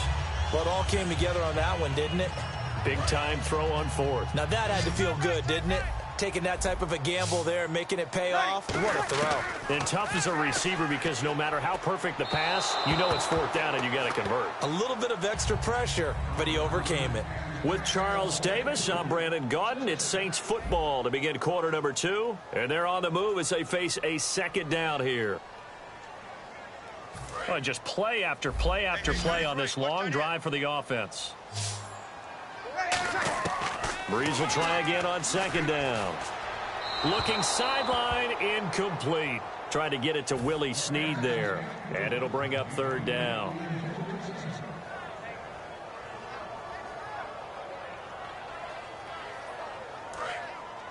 The defensive line disperses a little bit here, maybe expecting a pass.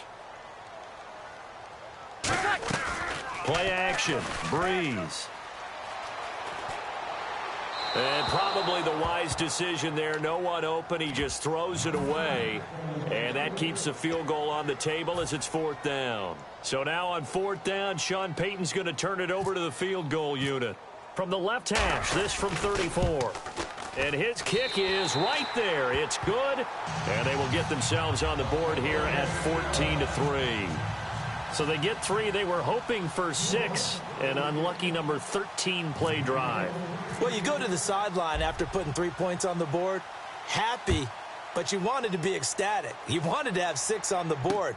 On the opposite sideline, though, the defense, I think they're high-fiving each other, only giving up 3 after letting them run that much offense. The Seahawks offense now, they get ready to head back onto the field. And that recipe on their last drive that resulted in a touchdown looked pretty good, so they'll be hoping to do that once more. And it takes me back to when we sat with the offensive coordinator and the head coach. They felt pretty good about their game plan and thought there were some holes in the defense. And the Saints pressure gets him. Brought down for a sack. Haoli Kikaha in there to get him for a loss of 5. And they're going to go soft on the corners.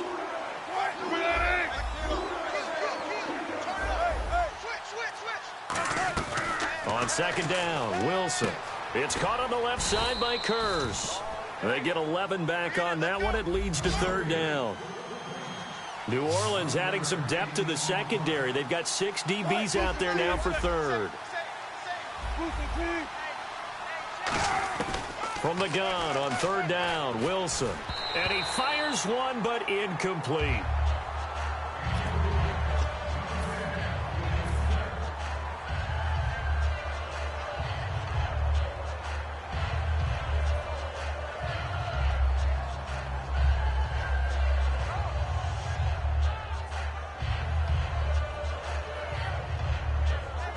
NFL teams last year a little under 50% on fourth down conversions. This is a bit tougher. 4th and 4. Here we go on 4th with Wilson. He's got Lockett. Give him 9 on the play, and they're able to pick up the conversion here on 4th down.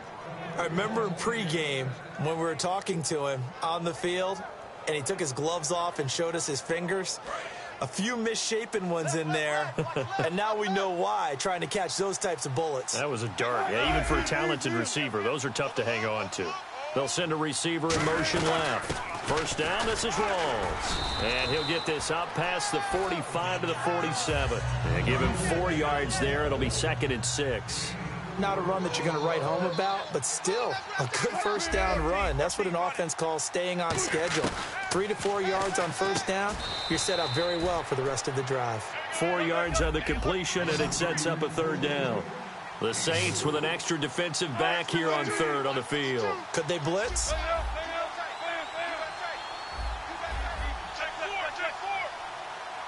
The wide receiver moving to a new spot.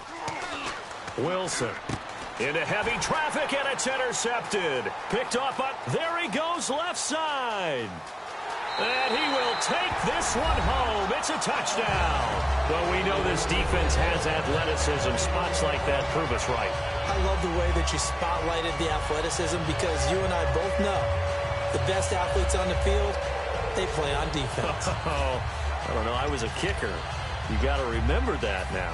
Come on, come on. Fine. And he's got it. That cuts the lead. It's now 14-10. So they'll get another shot on offense following that pick 6. And now the kick is away. That's fielded in the end zone.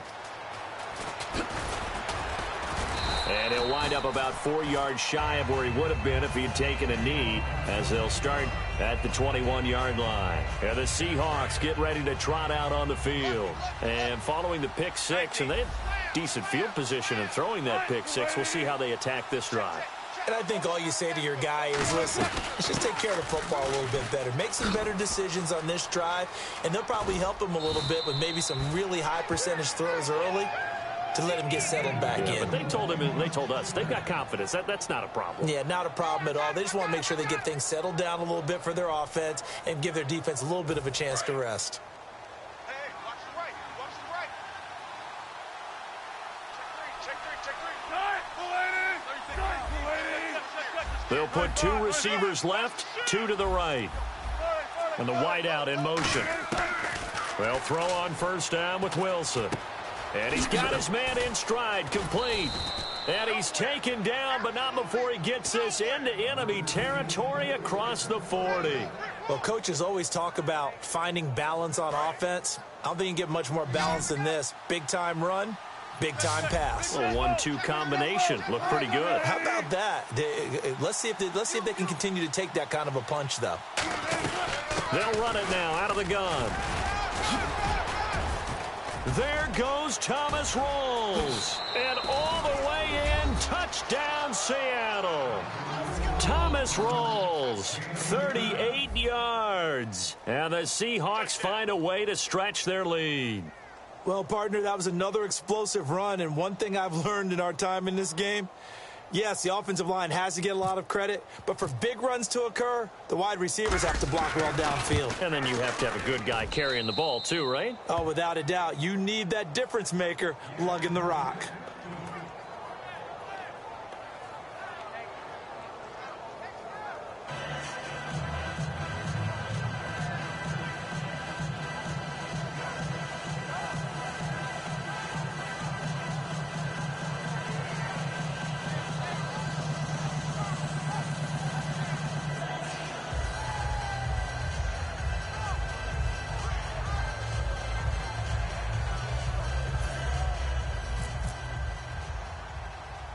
Hauschka now to send this one away following the score. It's a very short kick, taken right at the 20. And he'll take it past the 25 and up to the 28-yard line. Now the Saints offense, they get ready to go back to work here. And tough to win games if you're going field goal, field goal, field goal here. They got field goal last time. Now they'll be looking for a touchdown. They're looking for the big chunk now because, as you noted, the field goal, field goal, field goal way of doing it makes it that much harder and puts more pressure on every possession for you now. Go ahead and get 6 and feel a lot more comfortable about the position they're in. Bigger chunks. We'll see if they can get the score. It's a loss of 2 there, bringing up second down. Got to give some credit there defensively. They snuffed out that screen early on first down. Really read it well, didn't they? Because they didn't bring the pressure that they expected. They covered all the passing lanes. So once you see it break down as the passer, I think in this situation, you're either throwing it at the feet of your back to make sure no one picks it off, or you throw it away, throw it over the sideline. Don't try and freelance and try and make a bigger play. There's really no one else running a pattern that should be open.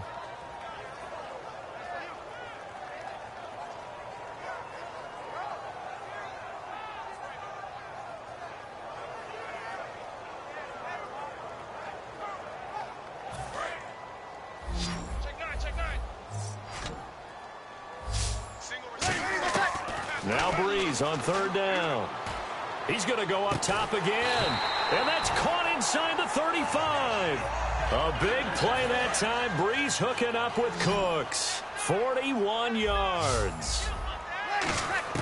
On first down, Breeze. He dumps it down to Ingram.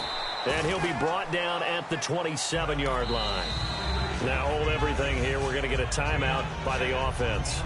It's just their first, so they'll have 2 remaining here before we get to halftime.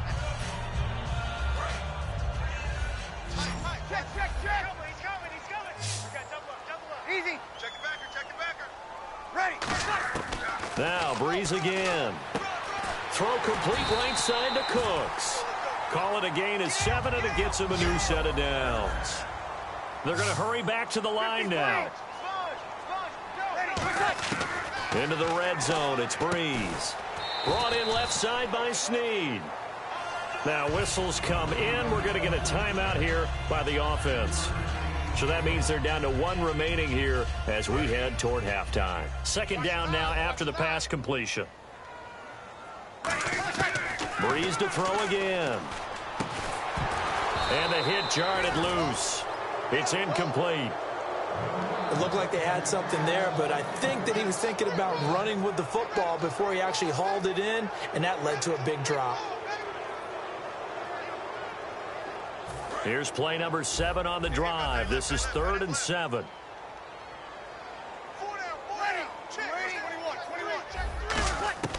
Again, it's Breeze. That's caught. It's Thomas. He didn't get the touchdown, but he did get the first down as he's tackled at the 1. He went full scale, loose, flexible, finding a way to catch the ball in some traffic for a key first down. Really a nice job. And he is in for the score. Touchdown, New Orleans. Drew Brees scoring on the sneak from a yard out. And the Saints have cut it back within a score. And the lead is down to a field goal now. Morstead out now following the touchdown to kick. And a fair catch signaled for and taken successfully. And Seattle now ready to march onto the field. And with time quickly fading here in the second quarter, not sure how aggressively, offensively they want to play this. I think we'll find out just how much they...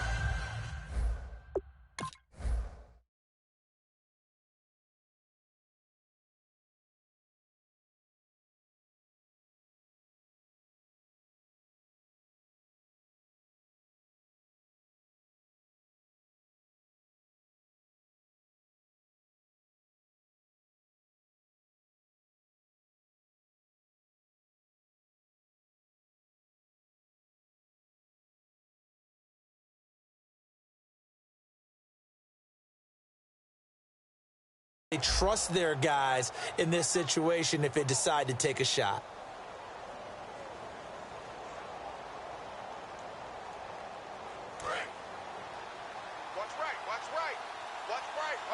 They'll put two receivers left, two to the right. They'll bring a receiver in motion left. Three receivers to the left, one to the right.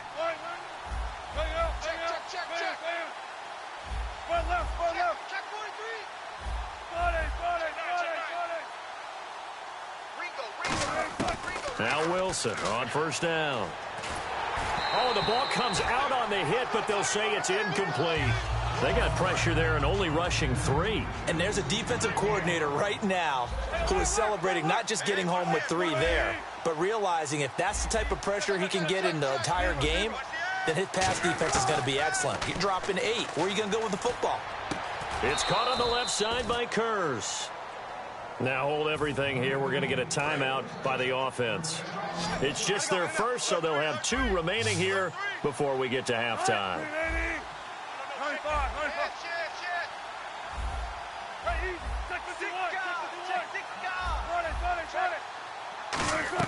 They'll throw on first down with Wilson. And this is caught by Kurz. 15 yards there for number 15. And now with that completion, he's north of 200 yards here in the first half. And he's going to break our statistician, Marvin, isn't he? Because Marvin right now is just tallying it up. Hope his hand doesn't hurt too much doing this or keeps hitting the calculator. But my goodness, what a start he is off to. By the end of this game, he could have monster numbers. He just wants to continue to be accurate. And able to push his way forward here for a good little gain. Now whistles come in. We're going to get a timeout here by the offense. So as they take it over, we step aside. And this one looks good. It is good. Right down the pipe. We have hit halftime. Still 2 more quarters to go. We'll take a timeout. We'll be back after this. You're watching the NFL, and it's on EA Sports. It's in the game. Both teams appear ready for the fight ahead, and we resume action here in quarter number 3. That's fielded in the end zone.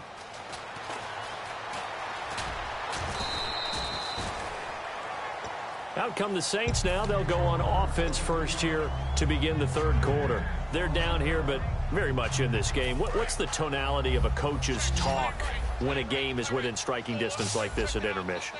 Typically, what they're doing is emphasizing the things that went well in the first half and wanting... Oh, this is taken in. It's complete. And he's brought down after a good game. A very nice pickup of 33 yards.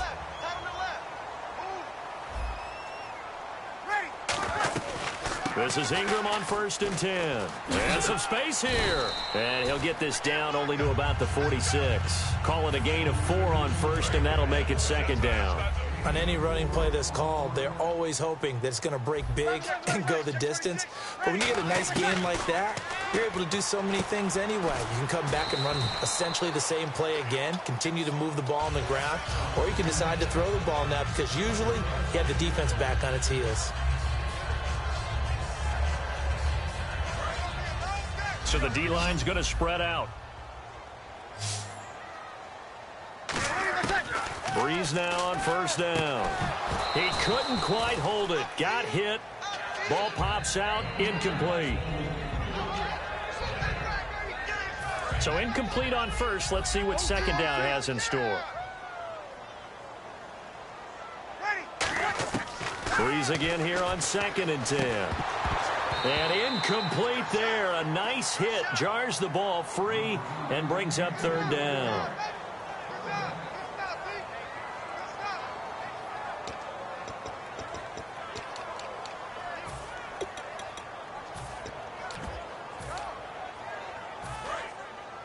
Looks like the defense in press coverage here. So here we go now. An extra defensive back in there on 3rd and 10. Breeze now. Brought in left side by Snead. They'll get 10 there, but it leaves them just short for 4th down. Well, it looks like they got what they wanted. They got the completion, but they weren't able to break any tackles or gain nearly enough yardage to pick up the 1st down. Now to be 4th and short. It would appear Sean Payton's made the decision here. They will go for it on 4th. Breeze going to sneak it. He only needed a few inches. He didn't even get that. And the Seahawks are going to take over the football. A look at the offense now here, coming back out on the road for their first possession of the second half. And fortunate to get points on the board last time. They had to hit a really long field goal to do so. The kickers in today's game are so good and so skilled and hit from distances that we almost start to take them for granted. And we can't do that. That's a long field goal that they got 3 points out of. They've got to feel good about that, and they better make sure they love him up because he's helped them out. Yeah, now we'll see if that offense can put 6 on the board here. We'll see. Throwing now, Wilson on 1st down. It's caught. Lockett. 7 yards, the pickup on the pitch and catch.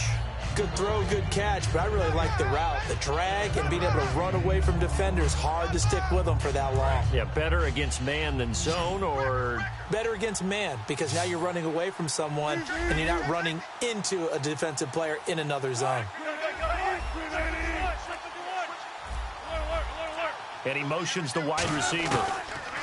On 2nd down, here's Wilson. This complete to Lockett. And all the way in, touchdown Seattle.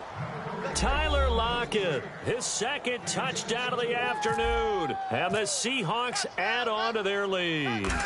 In order to lead in a game, you're going to get plenty of contributors, but that's his 2nd touchdown catch of this game. He's one of the key guys in this one. And you better believe he'll be looking for the hat trick here as this one continues to go. And no return on this one as the fair catch is signaled for and taken. Out onto the field comes New Orleans. And on the last drive, they were in field goal range. They just opted not to kick it, didn't get it. How does that change the mentality this go around?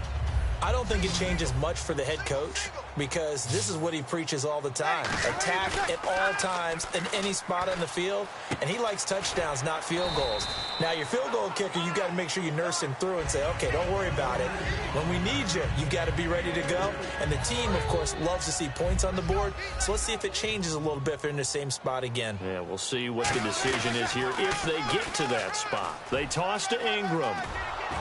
Try to turn the corner, but they string him out and stop him at the line of scrimmage.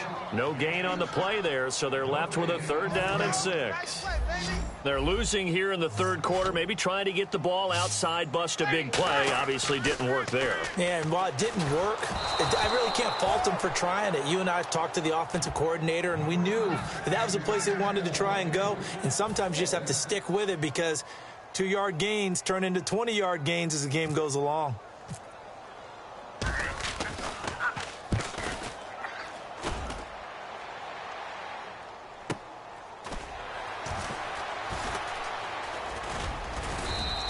Nice job bringing that one back. 14 on the return. And out will come the offense as they take over. And Seattle now ready to march onto the field.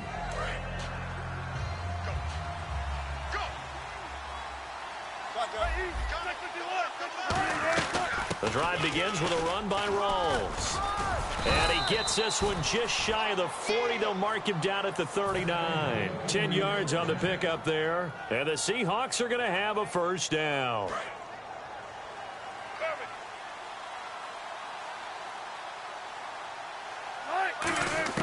Now Wilson on first down. It's caught on the left side by Kearse.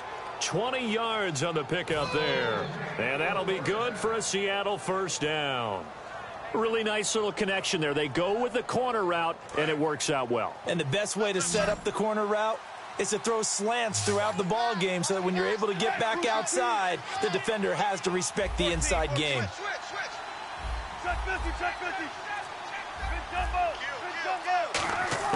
On first and 10, it's Wilson. Complete. Richardson has it. And he's going to get this inside the 30. Give him 11 on the gain there. And it'll give the Seahawks a first down. Quick pass play there on the slant, Charles. Works out well for the offense. The offense loves it. The defender hates it. Hard to get through the body of the receiver to get to the football trying to cover a slant. Back now here live in New Orleans. It's the Seahawks with the possession. They also have the lead here as we get set for the fourth and final quarter.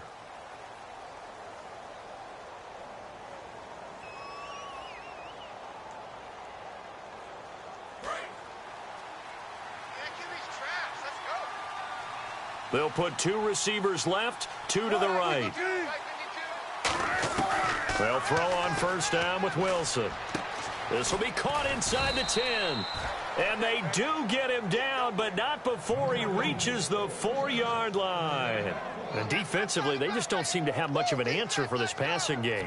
Not at all. And look at the confidence that's exhibited here. With that type of a lead, clock on their side, instead of running it, they're still throwing it, trying to pick up first downs and keeping the football. They come up in an offset eye. Now they'll put a receiver in motion left. They'll try to run with Rawls. And he will not be denied. Into the end zone. Touchdown, Seahawks. Thomas Rawls with his second touchdown of the afternoon. And the Seahawks find a way to stretch their lead. Hauschka now to send this one away following the score. That'll be taken in the end zone. And the decision to come out is going to cost him 5 yards with a new rule as he's taken down right at the 20-yard line. Now the Saints, they trot their offense out here, and they're coming off a 3-and-out, my friend. I think they've got to look at that play sheet and go to a spot that they haven't gone before. Time to shake things up a little bit to try and get this offense moving. Okay, so how do you do that? How do you shake things up? You look at what you've called before, realize it hasn't worked so well. Go to something else. And maybe you try and find one of those special plays from one of your better players, and maybe try and hit something big and get things going in the excitement area.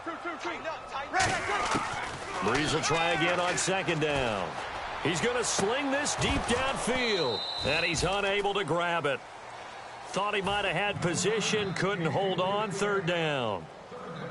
Well, partner, I think the defensive fellas got the memo, and they decided to cover him on that play. Yeah, he's already up over 100 yards in this game. They tried a deep shot, couldn't get it. Yeah, when you've had that much success, finally someone said, let's try and put a stop to it and put people on him. Here's Breeze to throw. And incomplete here on third down. Brandon Cooks, the receiver he was going after, and it's fourth down. Here's Thomas Morstead now, standing right on his own 5-yard line.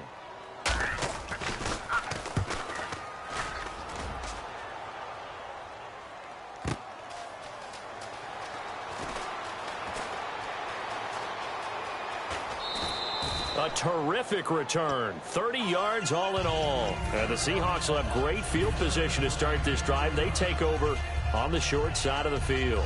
The Seahawks offense now, they get set to go back to work. And that last drive, a long drive, but not just that, they had a great air attack going. Do they stick with that?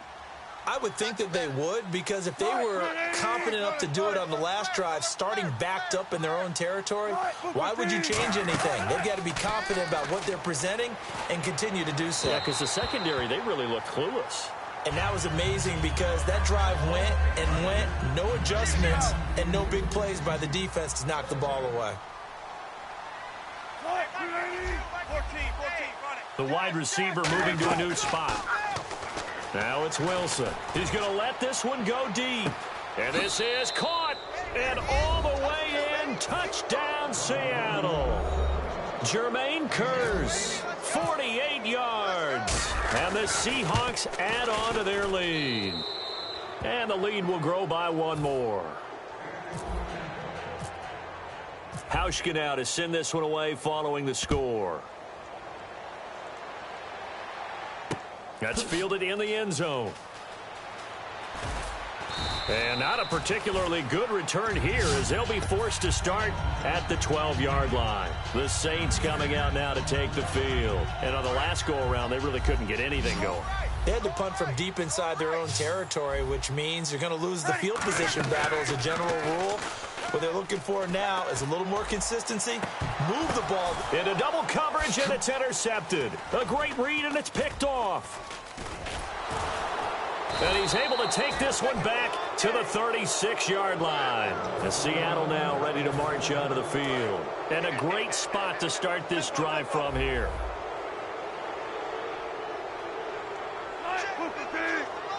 And the wideout in motion. After the interception, here's Wilson surveying the field. He'll rifle this one deep right side. And that one falls incomplete. Looked like he might have had position there, but he couldn't hold on and it's second down. So they're still at the original line of scrimmage here. Second down and 10. They'll put two receivers left, two to the right.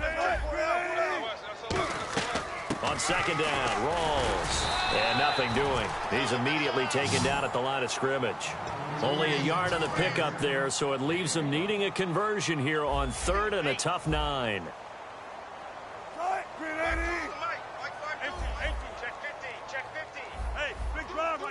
And he motions the wide receiver. On third down, Wilson. He's got Kearse. And he gets this one all the way down inside the 15, just shy of the 10. And on that last play there, he's over 400 yards passing now. And you know what that generally means? Success. That, and it means you really didn't miss out. And no escaping this time as he'll go down. They got him for a sack. Haoli Kikaha in there to bring him down for a loss of 7.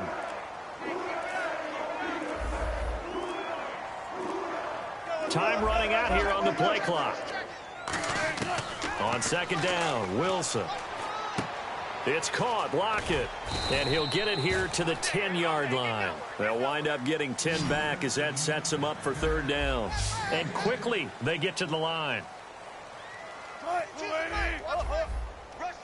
Time for a break. Back to finish it off on EA Sports after this.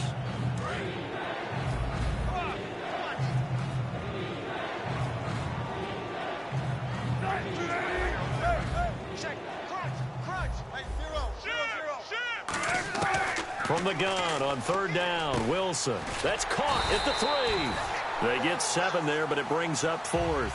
Line of scrimmage, the 2. They can still get a first down if they just get a yard out of this on fourth and very short.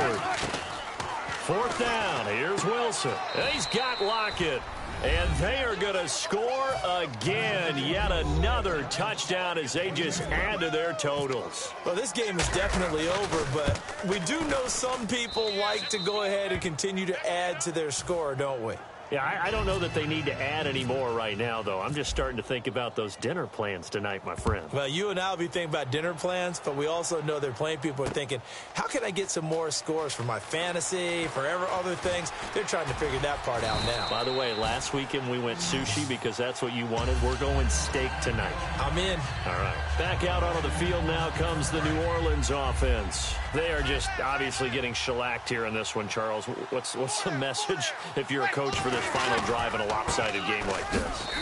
For a lot of coaches, be honest. Don't forget today. Don't forget what has happened out here. Yeah, use that as ammo going forward. Exactly. Take a great look at that scoreboard. Realize how poorly everything went for us today. Coaching, playing, the whole deal. And never forget it, because you're not going to want that feeling again. No, you don't want that feeling again. And who knows? You may meet up with this team again. And just a small glimpse there as to why they like this rookie so much. And that's why they lit up a little bit in our meetings with the coaching staff, didn't they? When we talked about him, they did. Yeah, they like his work ethic. This guy's running every route well in the route tree and getting better at it all the time, really honing his game. They expect a pretty good jump out of him as things continue to move on. Offense comes to the line now, 1st and 10. One thing I can say pretty safely, that route is not called if you don't have a guy who can throw the ball and put some mustard on it. Because if you're going to lollipop it in the middle of the field, bad things usually happen. It takes a strong-arm guy who can rifle it in there, and they were able to successfully complete that one. And the offense moving quickly to the line. Breeze now. And he's going to be intercepted a 3rd time. A great read, and it's picked off. And they take possession of the football and have it at the 36-yard line. And Seattle now ready to march out of the field. They have the dream scenario you hope for coming into the game. Just one kneel here, and this game should be over. It's always the final play of preparation each week. The practicing of the kneel-down formation, the victory formation. We've got a game in hand, and that's all they're going to want to do now, to put someone back deep just in case something goes haywire. But all in all, take the snap, kneel down, and shake hands. Yes, get out of there. He sets to fire, and he takes it in for the score on the game's final play, so it doesn't affect the outcome, but a little whipped cream on top to their ending. Or as our friends in Bayou Country would say, that's a little lagniappe, a little extra on top. And he puts it through. So we had action to the very end of this one, the score on the final play that they didn't need to have. They didn't just run out the clock, though.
everybody. I'm Larry Ridley.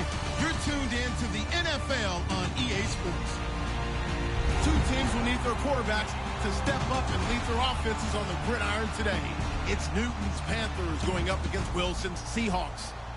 With that, let's get you up to Seattle. We're standing by are our commentators, Brandon Guyton and Charles Davis. Okay, Larry, we are just south of historic Pioneer Square at CenturyLink Field in the beautiful city of Seattle, Washington. Today, we've got a good NFC matchup on tap between the Carolina Panthers and the Seattle Seahawks.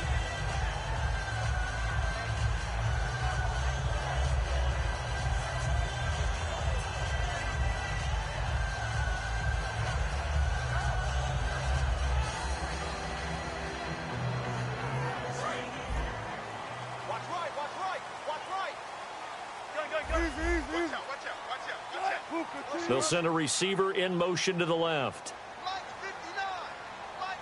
They'll bring a receiver in motion right. Here's Thomas Rawls with his first carry. And he'll power his way up near the 25. It's a 6-yard gain on the ground, and that'll make it 2nd and 4. Frustrating for a defense, energizing for an offense. Finding a way to create that type of yardage in your running game, that'll make the guys carrying the ball very, very happy. See if they stay on the ground for 2nd down.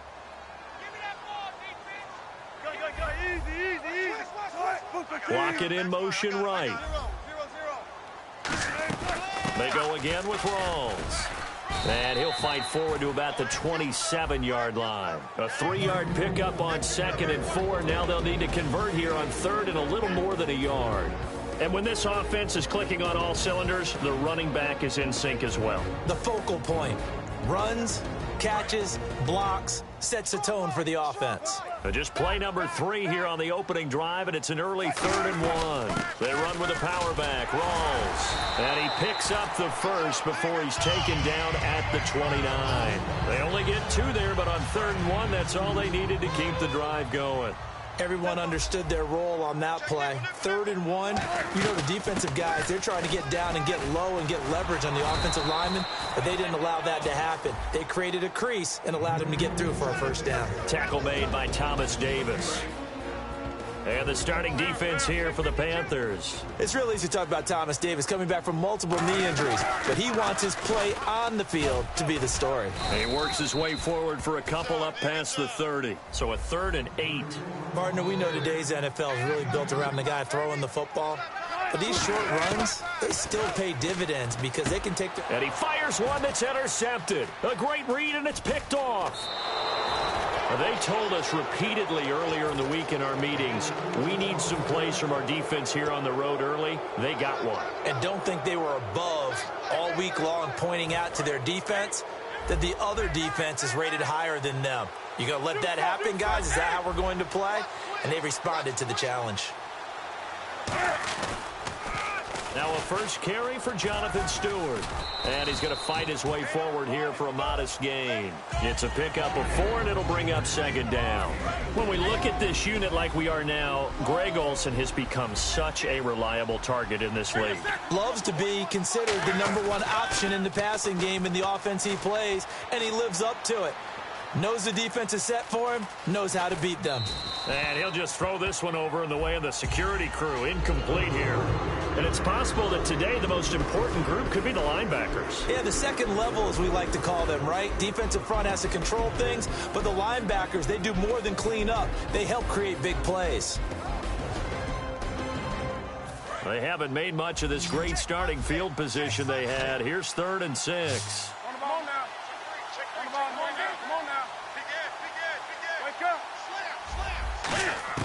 Throwing on 3rd down, Newton. And he finds a man. It's Olsen. It goes as a gain of 6, and it's a first down. Completion was given up, but that's why you play zone defense, so that you can have people around the ball when it's caught, and you don't give up much run after the catch. They were looking to get it to Kelvin Benjamin there, and that'll bring up 2nd down.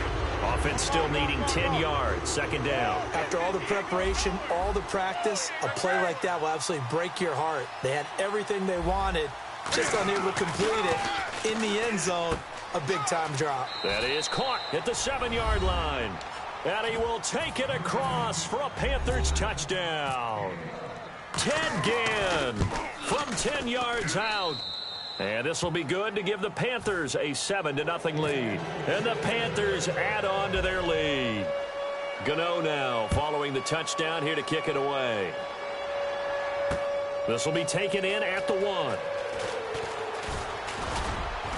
And not a bad return here. He gets it out to the 25-yard line. The Seahawks offense now, they get ready to come back onto the field. And following the interception, just any interception, are you a little bit more cautious when you start that next drive, or no, you just throw that out the window?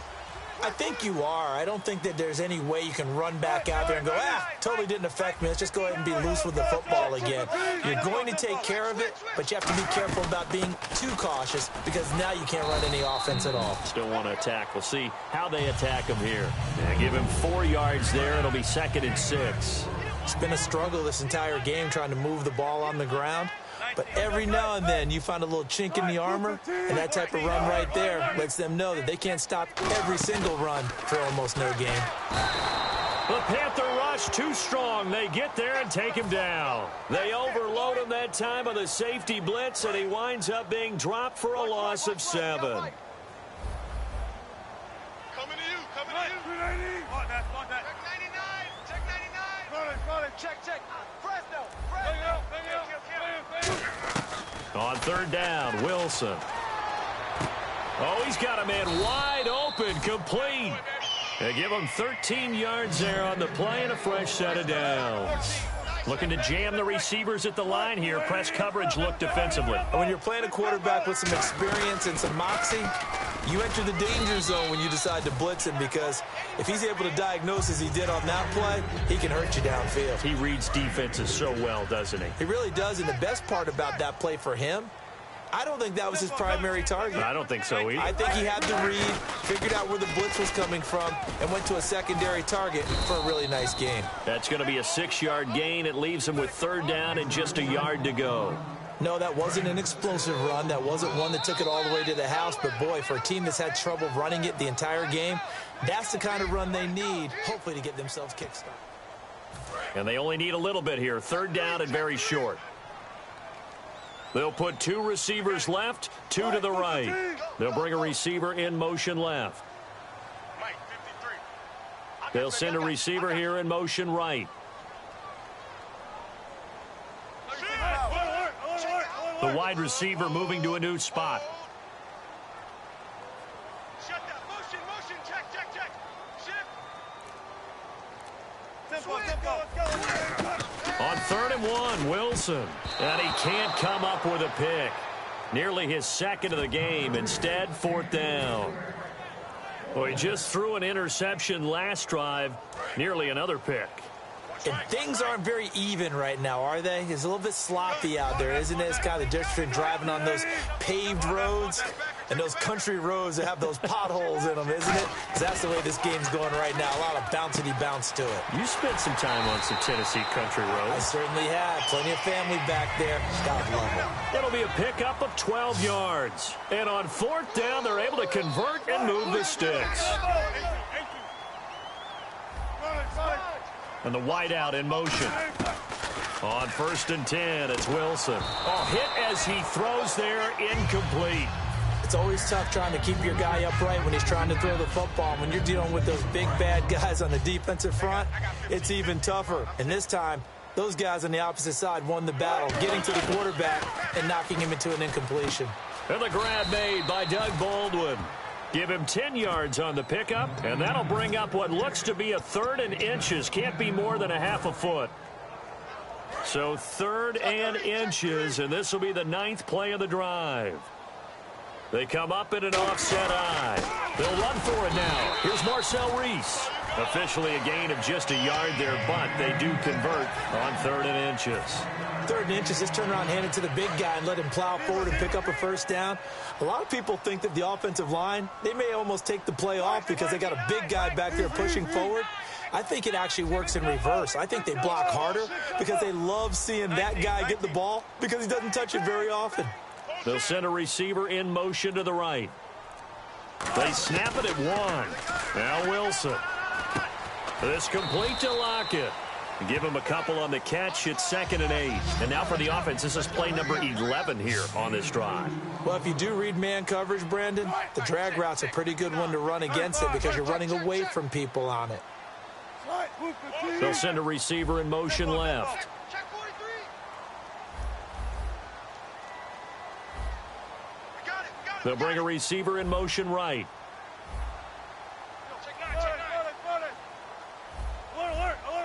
And he motions the wide receiver. On 2nd down, Wilson. It's caught. Lockett. And he'll be a couple yards shy of the red zone here at the 22-yard line. It'll be a gain of 6, and that is going to set up a 3rd and 1. When you see zone defense and you know you've got a drag route on as your primary call, you got to be really careful as a passer about how far you let your guy go because he might wander into some tough coverage. But that's what you're looking for when you're wanting to throw the ball downfield. You want one of those guys who can play out on the perimeter, can play out wide, who can not only get open, but when they're covered, can uncover themselves downfield and create catches. And no escaping this time as he'll go down. They got him for a sack. Thomas Davis in there to make the sack. He buries him for a loss of 10. And the seemingly endless drive continues. They'll put 2 receivers left, 2 to the right.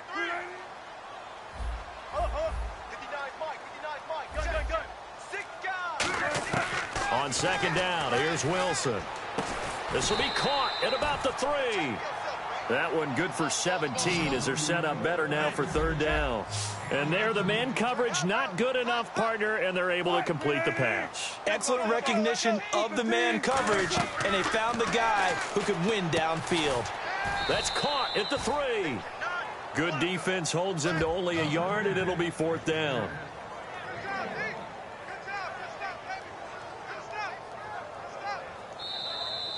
2 minutes remain here in the first half. Back to CenturyLink Field after this. Can this defense hold them out? Here we go now. 4th and goal from the 2. They come up in an offset eye. Now receiver in motion left. Now they bring a receiver in motion right. They'll try and run for it with a power back. Reese. And he'll be taken down, but he does have 1st down yardage. Well, they won't get the touchdown, but they'll get the next best thing as they're able to convert on 4th down, and they'll be left with a 1st and goal at the 1-yard line. In motion left, Curse. They'll let Reese see what he can do by the goal line. And he's across the chalk into the end zone. Touchdown, Seahawks. Marcel Reese taking it in. And the Seahawks just an extra point away from tying this thing up. Stephen Hauschka for the point after.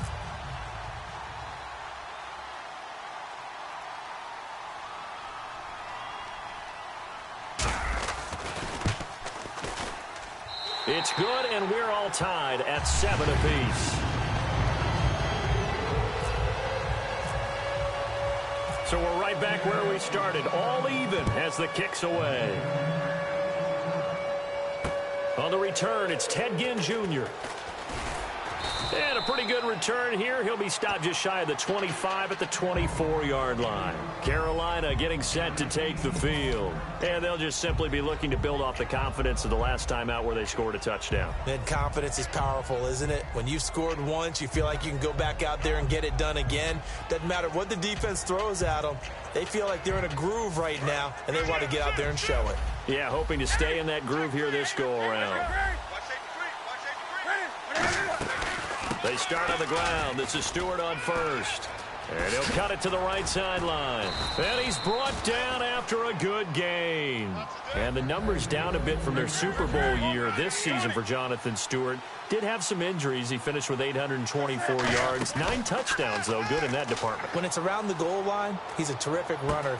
And that's caught inside the 30. Touchdown, Carolina. Ted Ginn. 2 catches, 2 touchdowns here so far. And the Panthers have taken the lead. And he's got it. It's now a 14-7 ball game.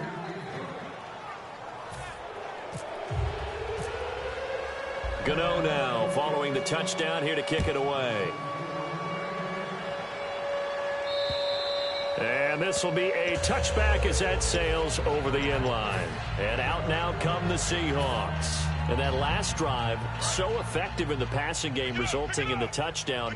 maybe not many people were focused on the trenches. There was good protection there. Excellent protection. So now defensively, you've almost got to get down in those starters blocks like you're a sprinter, get lower than those guys on offense and find a way to roar through them or around them to get into the face of the passer. Easier said than done, though. Way easier said than done. But they've got to try something because right now they're just cutting them to shreds. Looking to speed things up here, going with some tempo. Here's Wilson to throw. It's caught on the left side by Kurz. The 30. And all the way in. Touchdown, Seattle. Jermaine Kurz, 70 yards. And the Seahawks just an extra point away from tying this thing up. And a little time left on the clock, so on the other side, they're thinking, gosh, we'd like to get that lead right back. Yeah, thanks for pointing that out. Here I am going ahead and tapping out the first half. Well, there's still time. They've got to make a decision about what they want to do on the kickoff, whether they want to let their return guy touch it. This will be taken in at the 1. And he'll get across the 20 before he's brought down at about the 23-yard line. Carolina getting set to take the field.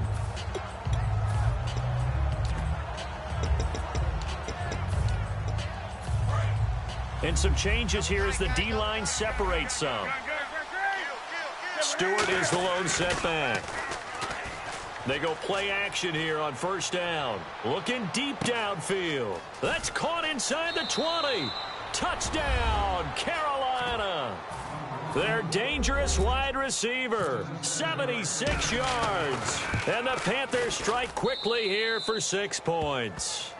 And that lead is now 7 with a chance to go to 8 or more if they want to get crazy here, which we don't expect. But I just know the way the game's being played with the analytics, there's going to be a lot more of going for 2 in a lot of situations, isn't there? Yeah, there's going to be. And I think their focus here, they don't want to give up anything going into the lockers on the other, and just a little bit of time left on the clock. Yeah, they don't want to do anything to erase the good feeling they have right now by getting this late score in the half. 59. Spread left, spread left. Kill. Tighten up. Gotta go, in and out. Let's go. Motion, I got one. On 1st and 10, it's Wilson. Complete. Richardson has it.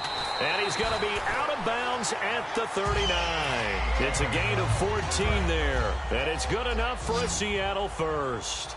It's a nice completion, a little bit of run after catch as well to create the yardage that they got. But it is so tough to cover that route, the drag route, because they run it at varying speeds. Because the key is to create hesitancy on the defender's part. Always so empathetic for those DBs, aren't you? Now looking for Baldwin, intercepted. And he's got room.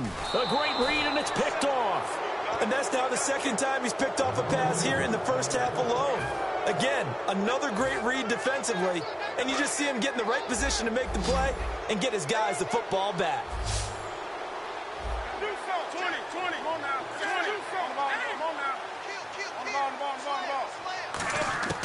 20. Now following the interception, here's Newton. Eluding the pressure right. It'll be a 2-yard gain, and it'll bring up a 2nd down. Now hold everything here. We're going to get a timeout by the offense.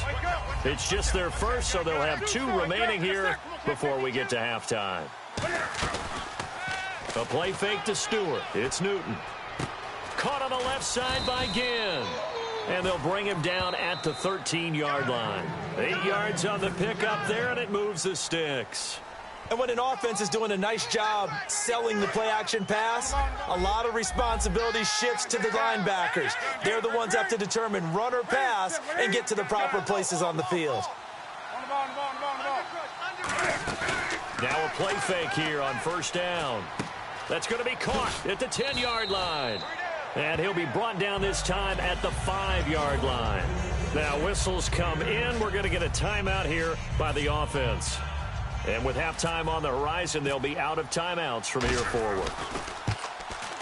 And Gano's kick is right through. Jeez, I don't even want to let their guys get a drink of water. All right, 3rd quarter, let's get to it. So both teams have their marching orders, and we'll get going again here in quarter number 3. This will be taken in at the 1. And not a bad return here. He gets it out to the 25-yard line.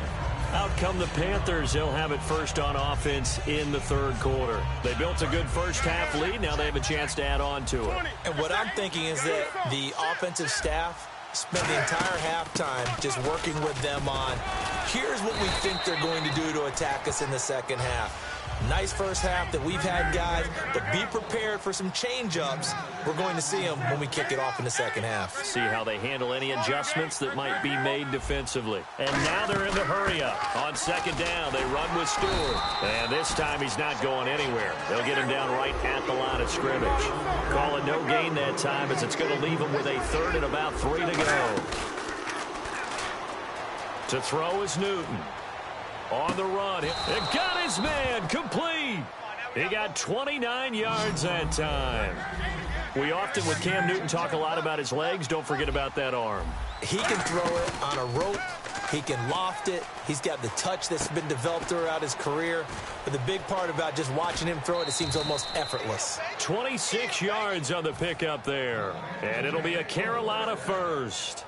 That looked like a pretty good route combination there because you've got to find a way to clear the guy running the drag, because when you do, you can just put the ball on him and then let him run. He's got some space. Now the Auburn alum, Artis Payne. And down inside the 10 here before he's out of bounds right around the 7. Inside the red zone, and that means don't come away from there with anything less than 3 points, but everyone's thinking about 6. They're trying to get to the end zone. They decide to run a toss. Big people up front being mobile and moving, and a running back trying to follow behind them to find yardage, and that's exactly what he did. They come out here in the eye.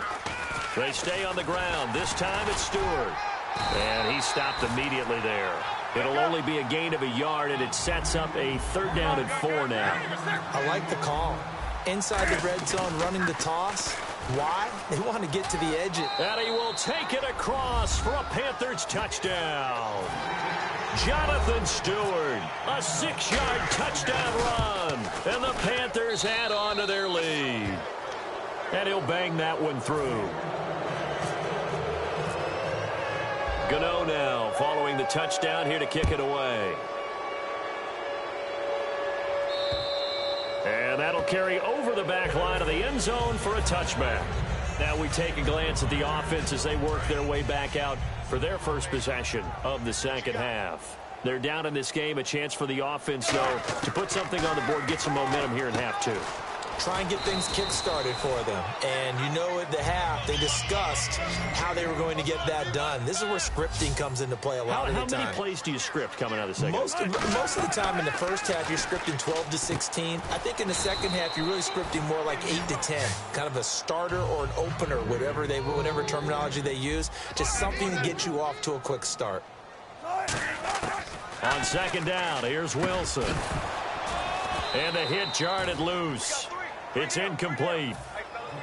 After watching him drop that slant, I can hear my old coach's voice ringing in my ears right now. You can't run with the ball until you catch it. Trying to get those rack yards before he secured it. On 3rd down, Wilson. And this time he's got the hook up. It's complete. They get 9 yards there, and they get a 1st down. In today's football, where receivers break tackles, make people miss, get upfield for the extra yardage, when you see a play like that where it's caught and he's dropped on the spot, that's a big-time play by the defense. The wide receiver moving to a new spot. On 1st down, Wilson. And no escaping this time as he'll go down. They got him for a sack. The safety blitz turns out to be a great call defensively as they sack him for a loss of 9.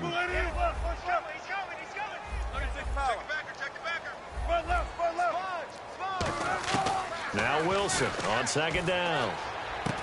And incomplete there. A nice hit. Jars the ball free and brings up 3rd down.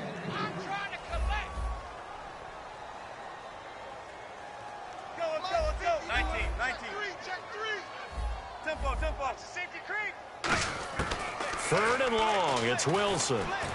And he'll be hit as he releases it, and that'll fall incomplete. So much of this game is about leverage. We always talk about low man wins in the trenches. Well, it's like that in just about every position. And sometimes, if you lose that leverage and you're losing the battle, just jump up at the line of scrimmage and try and bat the ball away. And that's exactly what happened there. Here we go on 4th with Wilson. He's got Curse. And he is down deep into Carolina territory. An unbelievable play there on 4th and long. 54 yards. And they're going to hurry back to the line now. First down and goal to go from the 7. A running play for Rawls. And that'll get him halfway there as he takes it from the 6 to the 3-yard line. When we talk about being on schedule, I think they're on schedule after that run, getting it right down there. And he is in for the Seattle touchdown. Tyler Lockett, a 2-yard touchdown grab. And the Seahawks are able to cut into that deficit. And the lead is trimmed down to 10.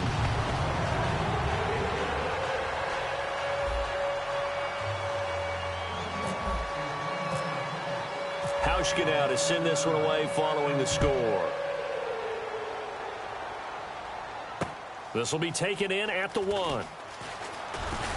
And he'll take this across the 25. Couple extra yards up to the 27-yard line. Carolina getting set to take the field. And they were able to punch it in the end zone last time. They'll be looking to do that again here for the defense. Obviously, they'll be looking to stop them from punching it back in the end zone. It always is punch-counter-punch, isn't it? And which team has the advantage? Well, let's just go back. Last time on offense, they rolled downfield, got into a good rhythm. You can see a little more bounce in and out of the huddle. You can see the sideline really get into the game. So defensively, you're thinking to yourself, how do we take that away from them? How do we get the advantage back? Let's see what they come up with. I think pressure is always the first way to go. You love pressure. I love it. We'll see if they dial it up this drive. And he goes out of bounds across the 40-yard line. That crossing route is so effective when you hit it just right because you get a guy on the move, and then we see the end result there. It's a nightmare for the defense. They got a guy with a full head of steam.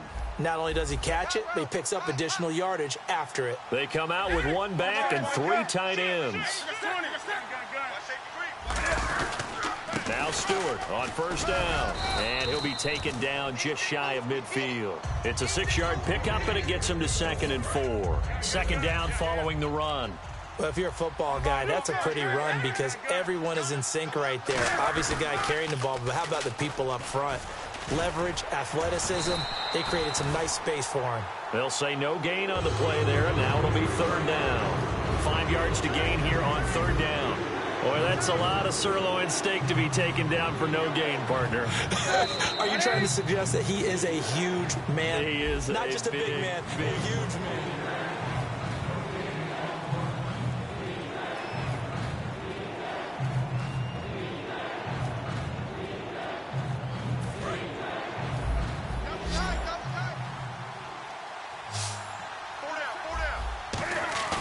A play fake to Stewart. It's Newton. Flushed out right. Gets it to Benjamin. It's caught. They convert on 3rd with a gain of 22. I don't care how many times we see it. I still get a kick out of watching quarterbacks and receivers do the pass tree in pregame warm-up. But I always remember that when we go to practices, we see that after practices as well. They really tune it up, don't they? They tune it up. They know why they do it for these situations. First down. And they build that trust, and that's why they're able to find him in this type of a situation. Well, Carolina eating some clock on the ground there, and part of why they were the NFC champs last year, number 2 as a team in the running game. They played their identity last year. Offensive line, they can move people in the run game. Jonathan Stewart running it. Of course, big Cam Newton can be a short yardage guy. And remember, their head coach, Ron Rivera, a defensive guy. They love to run the football.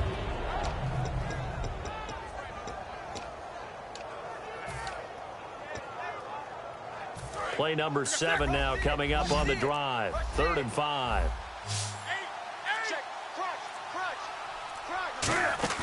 Newton to throw. And incomplete. The contact made the ball roam free and brings up 4th down. That was a classic example of trying to run with the ball without securing the catch. He was thinking about those rack yards instead of making the catch first and then taking off.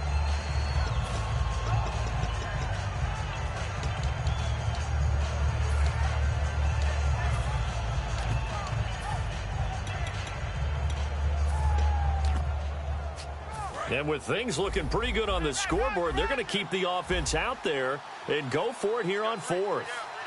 And the wideout in motion. On fourth down, Newton. They'll set up the screen for Stewart. And he will have the first down across the 20 to the 19-yard line. 6 yards on the pickup, and they're able to pick up the conversion here on fourth down. And now it looks like they're going to be in the hurry-up. They go play action here on first down. He was trying to get it that time to Ted Ginn. That'll bring up second down.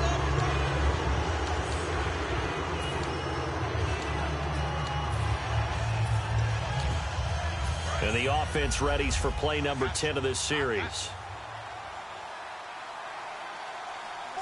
And he motions the wide receiver. Second and 10, Newton again. This will be caught at the 2. And he'll take this into the end zone. Touchdown, Carolina. Greg Olsen, an 18-yard touchdown grab. And the Panthers are able to grow their lead. Gano now following the touchdown here to kick it away. This will be taken in at the 1. And a nice job there on special teams as he's taken down at the 14-yard line. And now what they want to see here, he's still down on the field. Obviously such an important part of their passing game, and the training staff, they're going to have to attend to it. On first down, Wilson. And his throw's going to be incomplete.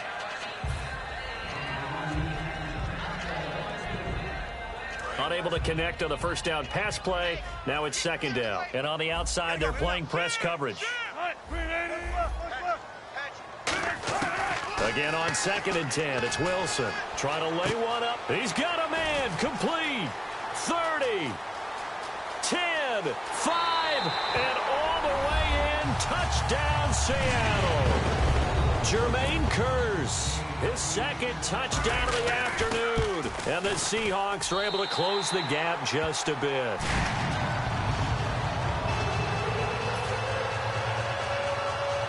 Two scores down, 3 timeouts left. Still a chance if they can somehow get this one back.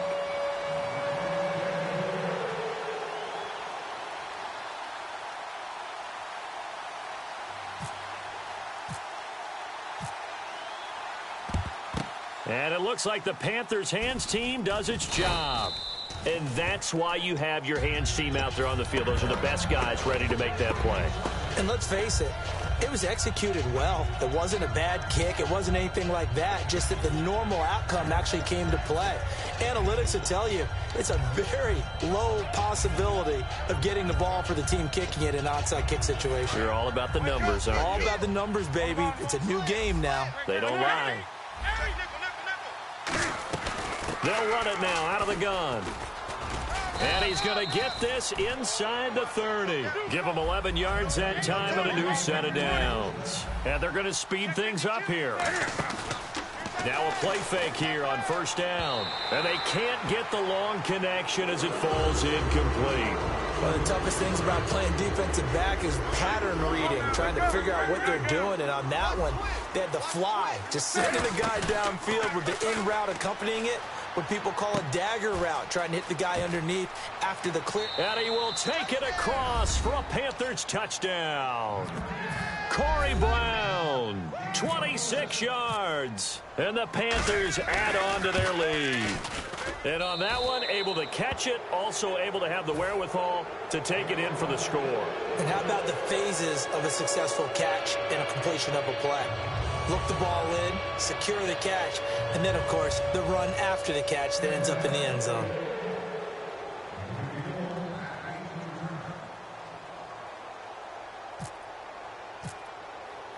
Gano now following the touchdown here to kick it away.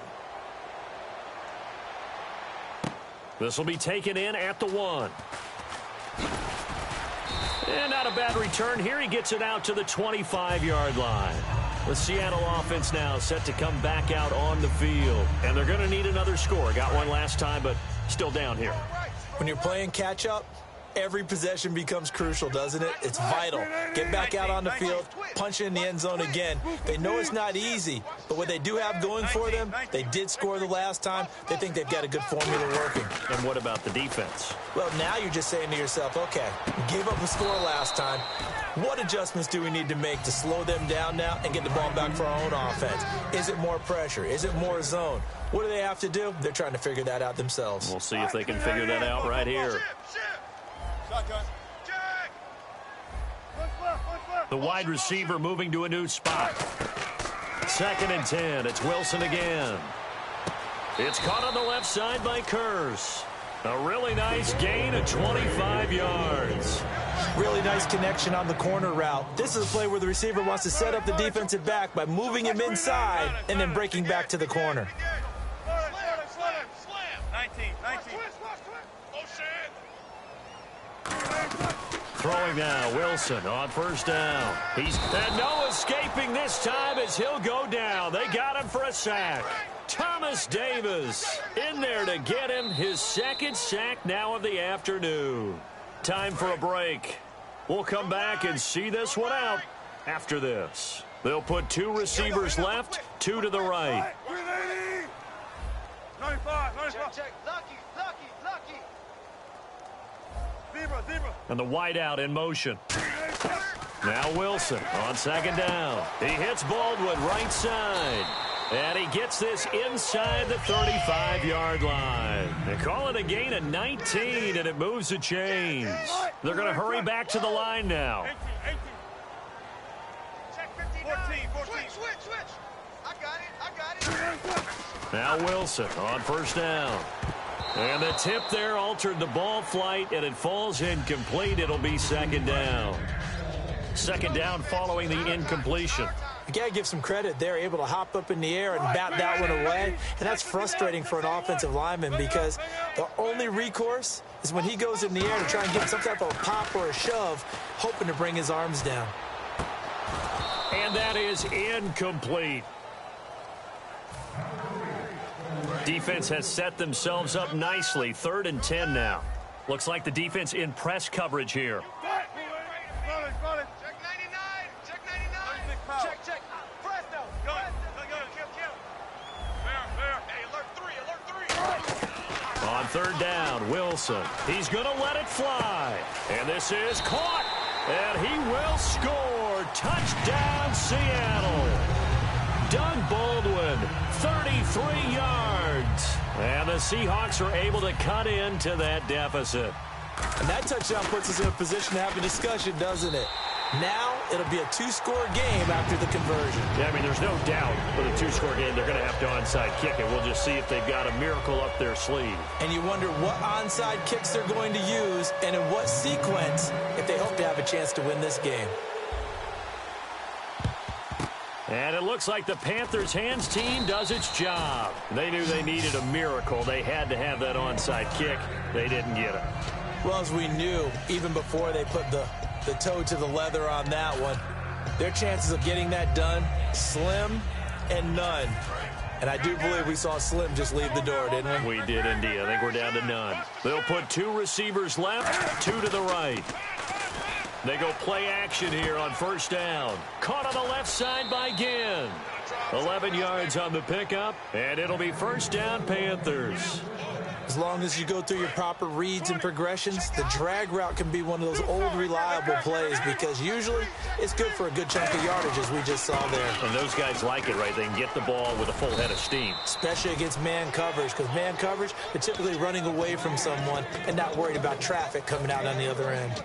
But we just saw him run the football really effectively there with 3 tight ends in the game. And any defensive coordinator, when they see that set, if they can get more bodies out onto the field, not more than 11, of course, but bigger bodies to combat what they're going to do, because that's a run-heavy formation. Those guys are out there to block 9 times out of 10. And in this case, they did it really successfully.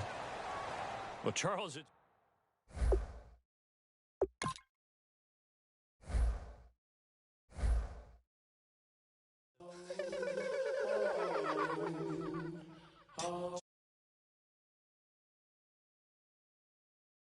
Now,